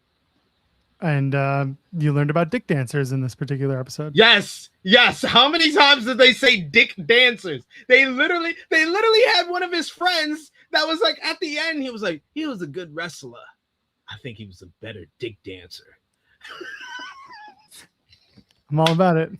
Then they start showing him in the thong. I was like, holy crap. Hey man, that's how you dance with your dick. Dick dancers. You dick dancing. Dick dancer. You dick dancing. It's starting to rain here. Sorry. Speaking of dick dancing. Anyway, yeah. You going dick dance in the rain? Yeesh. Yeah, I'm gonna watch it probably this afternoon along with the Joey Janela stuff. Do you want to jump into the Conrad as a podcaster gimmick? Oh, like, yo, let me just tell you. I saw, going down my timeline yesterday, I saw so many people like commenting on Roman Reigns, and I was so confused about it because I had saw that clip like days earlier. But why did I must have missed? I mean, so you'll tell the whole story. So I must have missed something because I feel like this clip came out the beginning of the week. And then all of a sudden, everybody was talking about it yesterday. And I saw multiple people up and down my timeline talking about it. So I don't know if Conrad's made other comments about those original comments, because all I saw was the clip from the Conrad and Eric Bischoff podcast where Conrad Thompson called Roman Reigns the most overrated WWE main eventer in the history of the promotion. He's like, they shoved them down our throat for all these years. And yes, the bloodline was able to work, but it's gone stale and they're still shoving him down his throat. He doesn't think that if Roman Reigns left WWE today, the company would even be affected whatsoever. So I was like, hey, that's an opinion. I don't agree with the opinion, but I can't really argue it against it if you really feel that way. So I don't know what else happened after that clip. That's it. That's it. So why are people responding to it all these days later? That clip, because he said like something Monday. About he said something about, how can I explain this?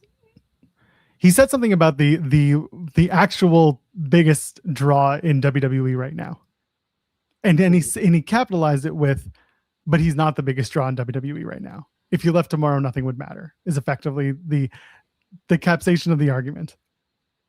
And so, the fans of Roman Reigns said Roman Reigns is still the number one draw, but he's not really a number one draw. No, he basically said like if he left tomorrow, the business would still continue, and there wouldn't it wouldn't matter effectively. From what I surmised, it was like they pushed him so hard against the grain down our throats, and the phrase of Triple H, blah blah blah blah. We had a good storyline. Hold on, if they look at the top guy. Okay, here's my favorite. Like, that's the clip. I don't know. Yeah, I don't know anyone who would say what's my favorite Roman match, what's my favorite. He's basically saying, are these actually Roman fans? Like, do Roman fans actually care? Do they care about WWE or whatever the feeling is? This is the problem, and I'm also guilty of it right now because I'm going through it, and it's like the words that he says then get twisted into something else. At the end of the day, he doesn't care for Roman Reigns. He doesn't care for the booking of Roman Reigns. And as a result, people are getting all up in arms because he effectively challenged Roman Reigns fans to be Roman Reigns fans. And Roman Reigns fans became Roman Reigns fans, and they all piled on him and dogpiled on him. And then everyone else with the opinion piece had to get on him. And here we are through 2 days. It was 2 days later, 1 day later. giving their opinions on it. And I'm sitting there and I read it and I was like, okay, I see what he's saying. I think he's lost the plot when it comes to whether or not Roman Reigns is a draw or if he is the reason for the season. A lot of people buy tickets to see Roman Reigns, as evidenced by night 2 of SummerSlam. He's the number one draw in WWE. Like, there's no question. I've said this for years. The brand of WWE, Vince McMahon made it that was the number one draw of WWE, which is smart for sustainability. So I'm not saying that that's a bad thing, but WWE, the brand itself, is the draw. But if you're going to say, if there's one superstar that is the number one draw behind the brand, it is Roman Reigns. And he's been replying to people the whole time. He's aura farming. Like, he's just getting his say, he's getting his comments off, and and it's the same answer every time. I'm giving my opinion on a podcast. And that's it.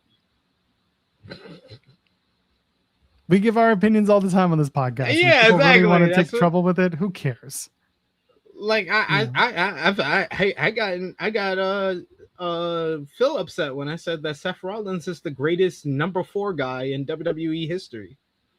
Seth Rollins is not a number 2 guy. I think that everybody is coming to that realization, except for Roman Reigns, because he holds a grudge against CM Punk and Cody Rhodes. But I think everybody else realizes that Seth Rollins is not the number 2 guy in this company. He's never been the number 1 guy in this company. So, like, but that's my opinion, and I am always open to people who want to push back against that. And if you have an argument that makes Seth Rollins the number 2 guy in your mind that makes sense outside of he has great matches, then I'll be more than open to have that conversation or debate with you. But that's kind of the thing with having a podcast. You have to have an opinion on something. He's the steamboat. Seth Rollins is the Ricky the Dragon Steamboat.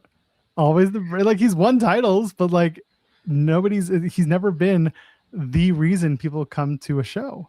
He's always been surrounded with an ensemble cast of people that build up the event as much bigger. And that's fine. That's Seth.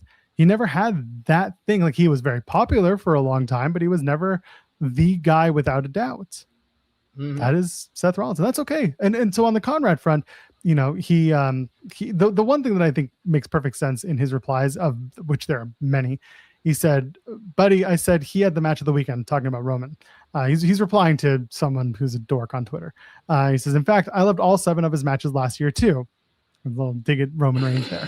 Says he just ain't the GOAT. 7 of them.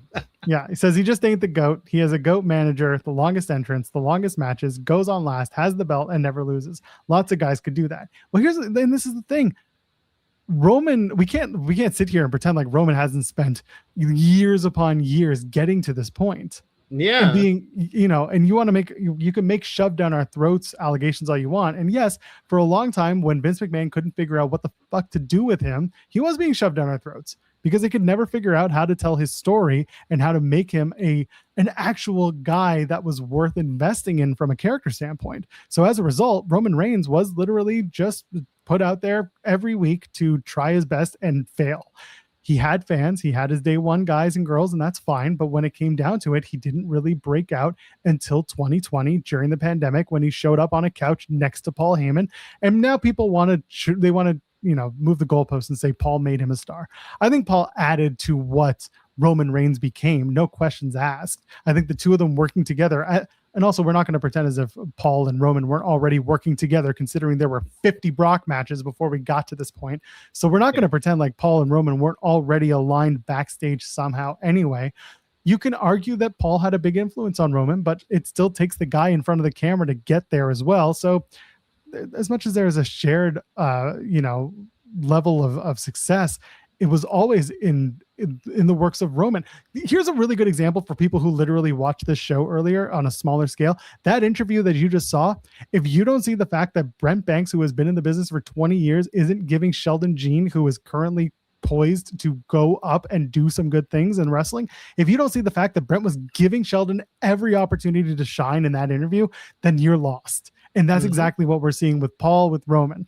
Paul's giving Roman the opportunity to come together and shine and be the top guy, and he was. And as a result, his leverage gave him the point where he could go and work fewer matches if he wanted to, where he could take less time to do media if he wanted to. It took years of him being treated like the whipping boy in front of the front-facing media or wherever for him to get to this point. And now everyone wants to pile on the fact that he doesn't work every week.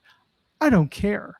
I care that I would care more if he was the champion and he wasn't on the show ever. I'm fine with him missing a week or two because that means that hopefully the focus is on other challengers or other champions on the show and you can make it exciting. That's fine.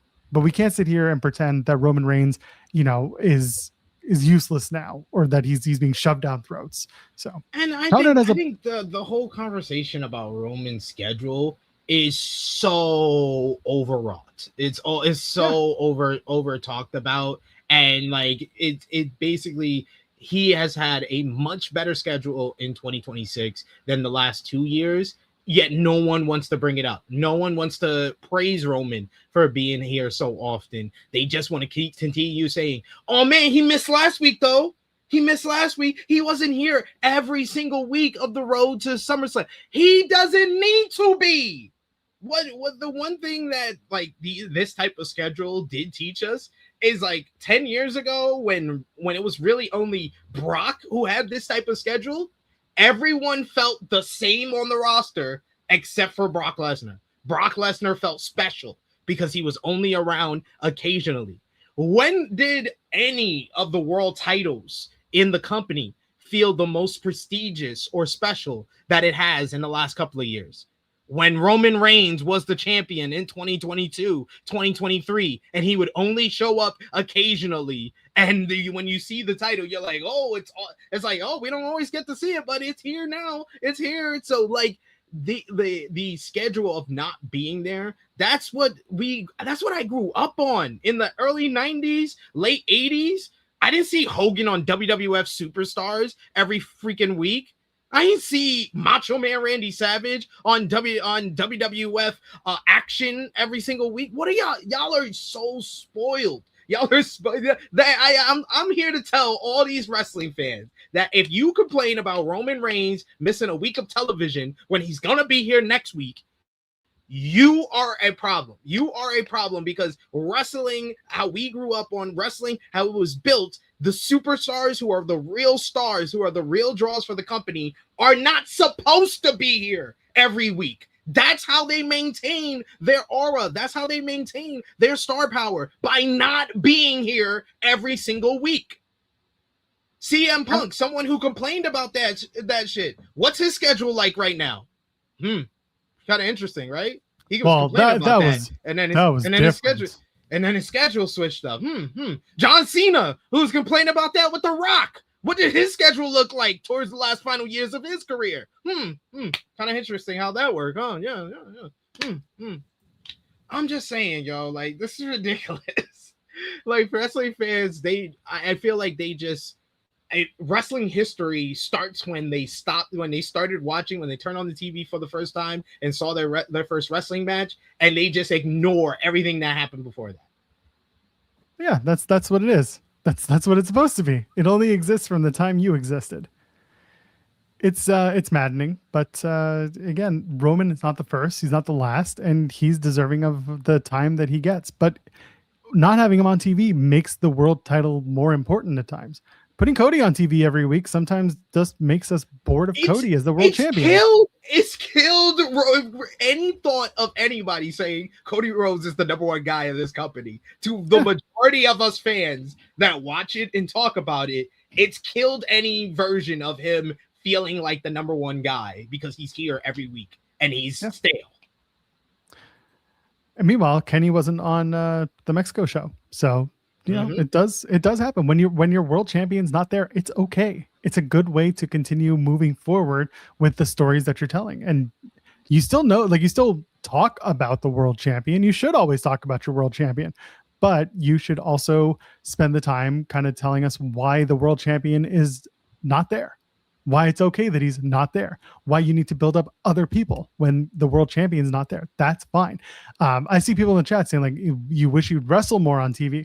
And again, historically, that wasn't even a thing with Hogan. You know, the fact that you've got Roman Reigns coming to do a match on Raw in September is a big deal. Mhm. You can argue, again, this is going back to your point about history, is that in the Attitude Era, the world champion was on TV every week. Whoever it was Rock, Austin, Mankind, whoever they were on the TV every week. There was a world title match. Triple H, same thing. There was always a world title match. There was always something. And they've gotten away from that with Roman because, again, back in the 80s, back in the 90s, when TV was just starting to come through for wrestling, it was the world champion was never wrestling on the show, except for a big event like Saturday night's main event, for example, or a pay-per-view. So, it's fine. Someone is saying vignettes are not enough. I need my champion on TV. That's the difference between now and then, is that your world champion doesn't always need to be on TV. You need to make, but again, this goes back to how you tell the stories of your world champion. If they're not there, they still need to be in the mouth of the person telling the story. They still need to be part of it. And that's why, again, going back to Grand Slam, one thing that I appreciated was the fact that they still made reference to the fact that Kenny is the world champion and is still important. And MJF's entire promo was about how he got robbed of his spot because he lost a match at Beach Break to the world champion. And they gave you a reason to think about Kenny. Yeah, that's still making the world title important. I disagree with Mikey saying my complaint with Kenny not being at Arena Mexico is that it was a missed opportunity to push the Ospreay chase. They pushed the Ospreay chase. They did. Ospreay was in the main event. Like, just because there's one person who's a part of this, the opponent is not there, doesn't mean that you can't push the Ospreay chase. The Ospreay chase was pushed because he completely destroyed Mark Davis at the end of that matchup and showed that he's willing to pull the trigger on a friend. Who is he facing at Wembley Stadium? A friend for the AEW World Championship. The story was pushed. The story was effectively promoted. The match was effectively promoted with that matchup, as well as MJF's promo went after his return. So I don't understand that complaint. Sometimes telling the story can be from one side, and sometimes the story can be told from different sides. In this case, it was from Ospreay's side. If you get from Kenny's side next week, he has a match. You know, they announced that he's going to do a match, a world title eliminator or some sort of match. Then that's great. Tell the story of what Kenny's dealing with on his way to All In. It doesn't have to be promos every week, because if you try to promo every week, you can't just top the one that you do every week and then hope that's gonna do everything. You got to get some physicality, whether that's between the two challengers or just to show off what these guys do in the ring independently. There's a way to tell those stories. Ospreay's telling his, Kenny's going to tell his. They should meet once in a while to check in, but you don't need to do it every week where they're face to face. Yeah, I agree. That's why you don't need a contract signing for every single big match. Exactly. And you don't need a contract signing when one person just wants to draw. That's right. Just let them draw the contract. Exactly. Draw up the contract. See how I did that? By the way, final point on the Reigns thing. The one criticism that I do fully agree with when people do criticize Roman Reigns today is, yes, the matches that he has are very formulaic. That part is annoying to me, not to everyone, because again, the match at SummerSlam was very well regarded by many people, and it was a good match, but some are thinking, you know, it was good for what Roman does. That doesn't mean that it was good for everybody. So again, it's subjective art form. Yeah, it makes sense. I just found it funny that became like the hot topic on social media. I was scrolling my timeline and I saw so many people talking about that. And I was so confused. So thank you for really weird clarifying that it was the same thing that I saw like 4 days earlier. It's been the same thing the entire time. It's been the same conversation. I saw it 4 days earlier. That's crazy. Mikey clarifying that he means they should have given him a microphone after the match. You wanted 5 more minutes on that 3-hour show that was supposed to be 2.5 hours. What are we talking about? The sickos want more, pal. You're a sicko, Mikey. You're a damn sicko. Acting from promo time after a 2-hour and 52-minute show. Jesus Christ. All right. Do you want to do G1 talk and the matches of the week? Sure. I mean, didn't we do G1 talk yesterday? You did. Is there anything you want to catch up on from yesterday? Or this morning, I guess. Well, no, there wasn't a show this morning. Oh, there wasn't. Then everyone can go to hell. Yeah. Tomorrow morning. Yeah. Tomorrow morning. Okay. Tomorrow morning, they're back. B block action. Trying to remember. I think the top matchup is Yu Uemura versus Hanare. So I'm looking forward to that one. And Zach, I think it's Zack Sabre Jr. versus Drilla Maloney as well. I think that's the main event for tomorrow's show. So looking forward to those. And I got a couple of G1 matches on my matches of the week. Okay, well let's hop into them because then I can look for flights to London and Dublin, Ireland. Okay. I'm gonna be paying matches, attention. Stop it. Matches of the week. I have 10 again this week because it was a busy week. There was a lot of wrestling going on throughout the shows. So I have a bunch of honorable mentions. You got Cavernario versus Bandito from the CMLL AEW show earlier this week. We got Zack Sabre Jr. and Oscar from the G1 Climax, and Andrade, Commander, and Ciampa from AEW Grand Slam Mexico. All right, but number 10, I got Kyle Fletcher versus Mascara Dorada from the CMLL versus AEW show on Tuesday. Excellent matchup. Their two styles just worked really well, and they closed out what was a really great show on Tuesday from Arena Mexico. Number 9, you got Roman Reigns versus Seth Rollins from WWE SummerSlam. I gave that 4.5 stars. I just thought this was a tremendous matchup, told a great story, culminating everything that's built up to it over the last 12 years. Two men who basically make the choice to leave behind that moment that has defined their career and kind of prove who is the better man once and for all. I like them both stealing each other's moves, Seth busting out the spear, Roman busting out the stomp, and then in the end, Roman hitting the 3 spears and getting the win. And then the emotional moment after the matchup, I think, was the cherry on top of what was the best match of SummerSlam weekend. Number 8, I got Konosuke Takeshita versus Hiroki Goto from the G1 Climax. That was from last Saturday. Man, just go out of your way to watch this one. This is a banger. Takeshita's been on a roll in this tournament, and more on that in a bit. And him and Hiroki Goto have had 2 other amazing matches in New Japan Pro Wrestling, and it's an argument that this could be one of their better ones, if not their best matchup yet. They just they just beat the hell out of one another, hard strikes, really great closing stretch to the matchup. And Goto is able to get that crowd like gripped at the edge of their seat, wanting him to win in every single one of these big time matches. And this was no exception there. Number 7, we got Konosuke Takeshita versus Shingo Takagi from the G1 Climax tournament. That was on Wednesday. Yes, I think Wednesday. Yes. Takeshita and Shingo love their matches previous to this, and this was just what they always kind of deliver. They have great chemistry with one another, and it's just about throwing bombs. Like, these dudes put out their biggest moves in their arsenal and try to put each other away. You got Takeshita in the Blue Thunder Bomb and some big lariats. You got the Pumping Bomber by Shingo. In the end, he was able to get Takeshita up for the Last of the Dragon and pick up the win. Excellent matchup there. Number 6, I got Will Ospreay and Mark Davis from the Arena Mexico show, the Grand Slam Mexico show on Wednesday.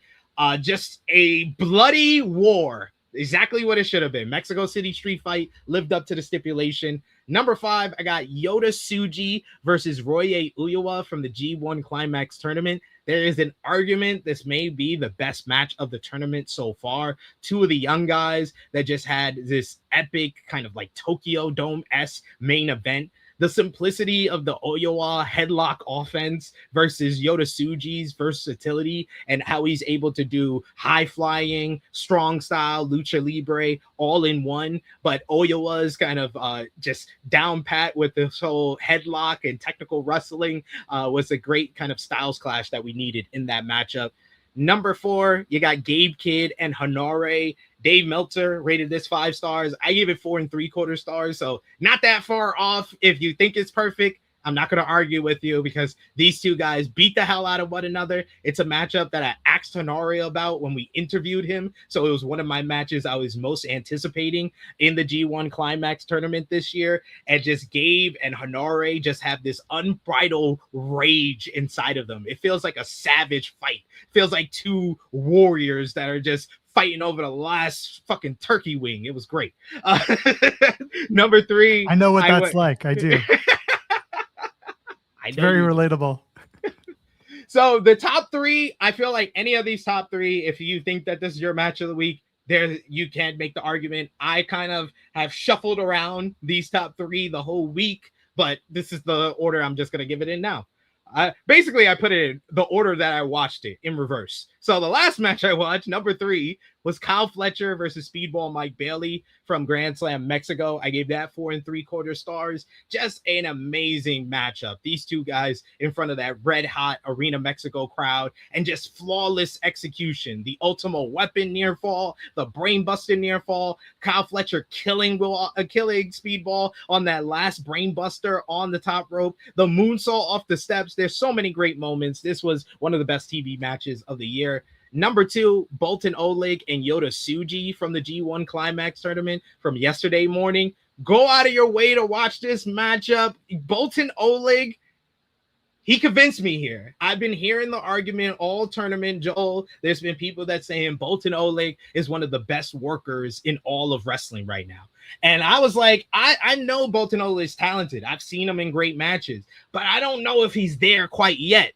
And then he had this matchup, and I was just blown away by his timing, his footwork, his strength. He just has some of the best strength in all of wrestling, where he could just pick up somebody, deadlift them from the mat, pick them up onto their shoulder, do the kamikaze. You got Tsuji busting out a kamikaze and almost DDTing himself at the same time. I love this matchup. Go out of your way to watch it. The one spot, though, the Gene Blaster off the apron to the floor, and you hear the thud in Kurgan Hall. Oh my God. Just so watch that one spot and you'll want to watch the whole thing. Number 1, though, another match that Dave gave 5 stars to. I gave it 4 3/4. Mascarita Dorada versus Commander from last Friday's Arena Mexico show. One of the very best Lucha Libre high-flying matches you will see this year. Mascarita Dorada is amazing and just flies through the air. He glides through the air at times, but Commander has most likely at the end of the year, Commander's going to get some of my most improved votes for wrestling. I think he's one of the most improved wrestlers in the game. His high flying has gotten even better, where he's able to hit his spots in just complete perfection every single time. And in this matchup, these two guys were absolutely flawless the entire time. Go out of your way to watch it. Hell yeah. I can get behind those. Yes. SmackDown is tonight. Indeed it is. Philadelphia. It's on Netflix if you're like me. It's on USA if you're stuck in the States. Randy Orton will appear. He'll give a big smile and then saunter out of the ring like he's dancing. The dead air is because we're doing the dance. Charlotte Flair takes on Jade Cargill in a match that was supposed to happen at SummerSlam, but apparently we're going to do it tonight. Because why not on a SmackDown? Wait, randomly? they're doing Charlotte and Jade tonight? Allegedly. This is according to the lineup That's not on going Fightful. to a finish. That's not going to a finish. Oh, who could have thought? Who would ever thought? Chelsea Green's going to appear. She is the interim, possibly new full-time WWE Women's Champion after we found out that Rhea Ripley did have surgery on her knee. And finally, Kevin Owens and CM Punk to appear, where I'm sure they will say a lot of things. And hopefully Kevin Owens says, no, you suck. And we get closer to their title match, whenever that is. When is that title match going to be? My guess is if they care about Sunday night's main event, they put it on there. Yeah. If not, maybe they save it for the Mexico trip, the Mexico SmackDown. I think Kevin Owens is going to try to get that match in Toronto on Friday Night SmackDown, Friday, August 21st. Okay. That's what I do. So that's if I had to guess, that's what I think they'll do. But who knows? Maybe I like your idea as well. So could be a fun little conversation between KO and CM Punk on SmackDown. Yes. So that's tonight. AEW Collision is on Saturday. It's live. They will be in Colorado Springs, Colorado at the Broadmoor World Arena. You can check out the Continental Challenge Cup first round matches. Orange Cassidy takes on Matt Sydal. There is a Mike as well, but this is Orange Cassidy and Matt Sydal. Congratulations to Orange Cassidy for moving on. Claudio Castagnoli takes on Ace Austin. Congratulations to Claudio That's wrong. Castagnoli. You're wrong, sir. That's mean. What, you think Matt Seidel's gonna go? You never know. Anyway, Claudio and Ace Austin is the other first round match. Congratulations to Claudio for getting forward in the Continental Challenge Cup. And Eddie Kingston will defeat Jake Doyle on his way to becoming a champion again. Congratulations on moving on, Jake Doyle. Wow. I can't believe you're saying this when it's going to be next week. And Next week on the show, we'll be talking about it. Maya World and Hayan versus Hikaru Shida and Persephone.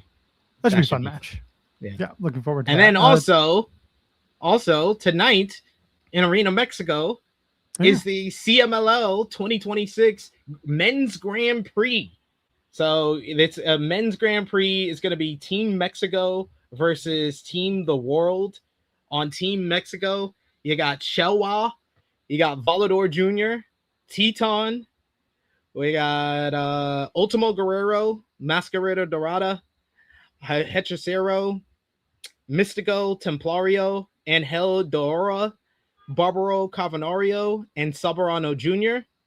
And for the world, we got Austin Aries, we got Doki, we got Pack of the Death Riders, we got Yujiro Takahashi in the Arena Mexico. Let's go. We got Leon Cage from the UK. We got Roderick Strong, Rohan Raja. Your boy, Joel. Rohan Raja? Hell yeah. Yeah, Rohan Raja. We got Blake Christian, Claudio Castagnoli, Orange Cassidy, Bandito, and that's it. That's Team The World. Should be a fun night. It's 10 on 10. 10 on 10 elimination. And usually it's only one survivor at the end. If you're not watching SmackDown tonight, you're looking for CMLL, that's one option. If you want another free option, House of Glory has their show tonight. It's on YouTube. Eddie Kingston's facing Charles Mason for the Hog Heavyweight title. Oh, Shotzi Blackheart. I wish I would have known. I would have got a ticket. I mean, you can still go. You just got to message Brian Excel. I don't know if he's cool with me. Because you can find out. Shotzi Blackheart takes on Shayna Baszler for the Hog Women's Championship. That should be fun. Leo Rush is taking on Darren Richardson for the Cruiserweight title. Zilla Fatu versus Amazing Red. This was the big match that they had put together for this one, for the Crown Jewel title. And then you've also got Casey Navarro and Ricky Sosa and Jay Lyon and Midas Black. So it looks like it's going to be a fun show. And it's free on YouTube, 7:30 Eastern. So if you want to check that out, plenty in Wrestling World to check out between CMLL, House of Glory, WWE, AEW, New Japan. There's stuff on Stardom. TJPW is doing their women's what's it called, the Princess tournament, Princess Cup, and what else? Stardom's got the 5-star Grand Prix now, and Noah's also got a show over the weekend. So there you go, plenty to watch if you want, because we cover it all, we talk about it all. So go ahead, talk with us. And if you like wrestling podcasts that talk about it all, you can start your weekend with us at True Hill Heat, 10:05 a.m. Eastern Time tomorrow. There you go. Get all your wrestling fix from SB3 and the True Hill Heat gang. They'll get you started. How about that? And of course, there's plenty of content here on Fightful, so go check us out. And we're back on Monday because it's going to be myself and Jeremy Lambert. SB3 is welcome to join if he wants, / if I get kicked off midway because Jeremy is Jeremy. So that's it. Anything else you need to put over? No, I don't do the C-suite anymore, so I don't have to talk about Evolve, so that's perfect. Moment of Thursday. My moment of Thursday was the series finale of Raising Kanan. Oh my god! For any Power fans, it's one of the greatest series finales of any show I've seen in like a decade. All right, that sounds fun. Moment of Thursday for me. The MLP Canadian Tag Team Champions beating Subculture in a great main event match on Mayhem. Thought it was a good match. Thought it was a good show. Go check out MLP. And thanks again to MLP for bringing us First Faction for an interview. We've already got some notes up over on Fightful.com, so go check that out. And we're going to get out of here. Go enjoy your weekend. For SP3, you know who I am. You know who he is. I said his name. Leave a thumbs up on the way out. Ladies, gentlemen, friends beyond the binary. We'll see you on Monday.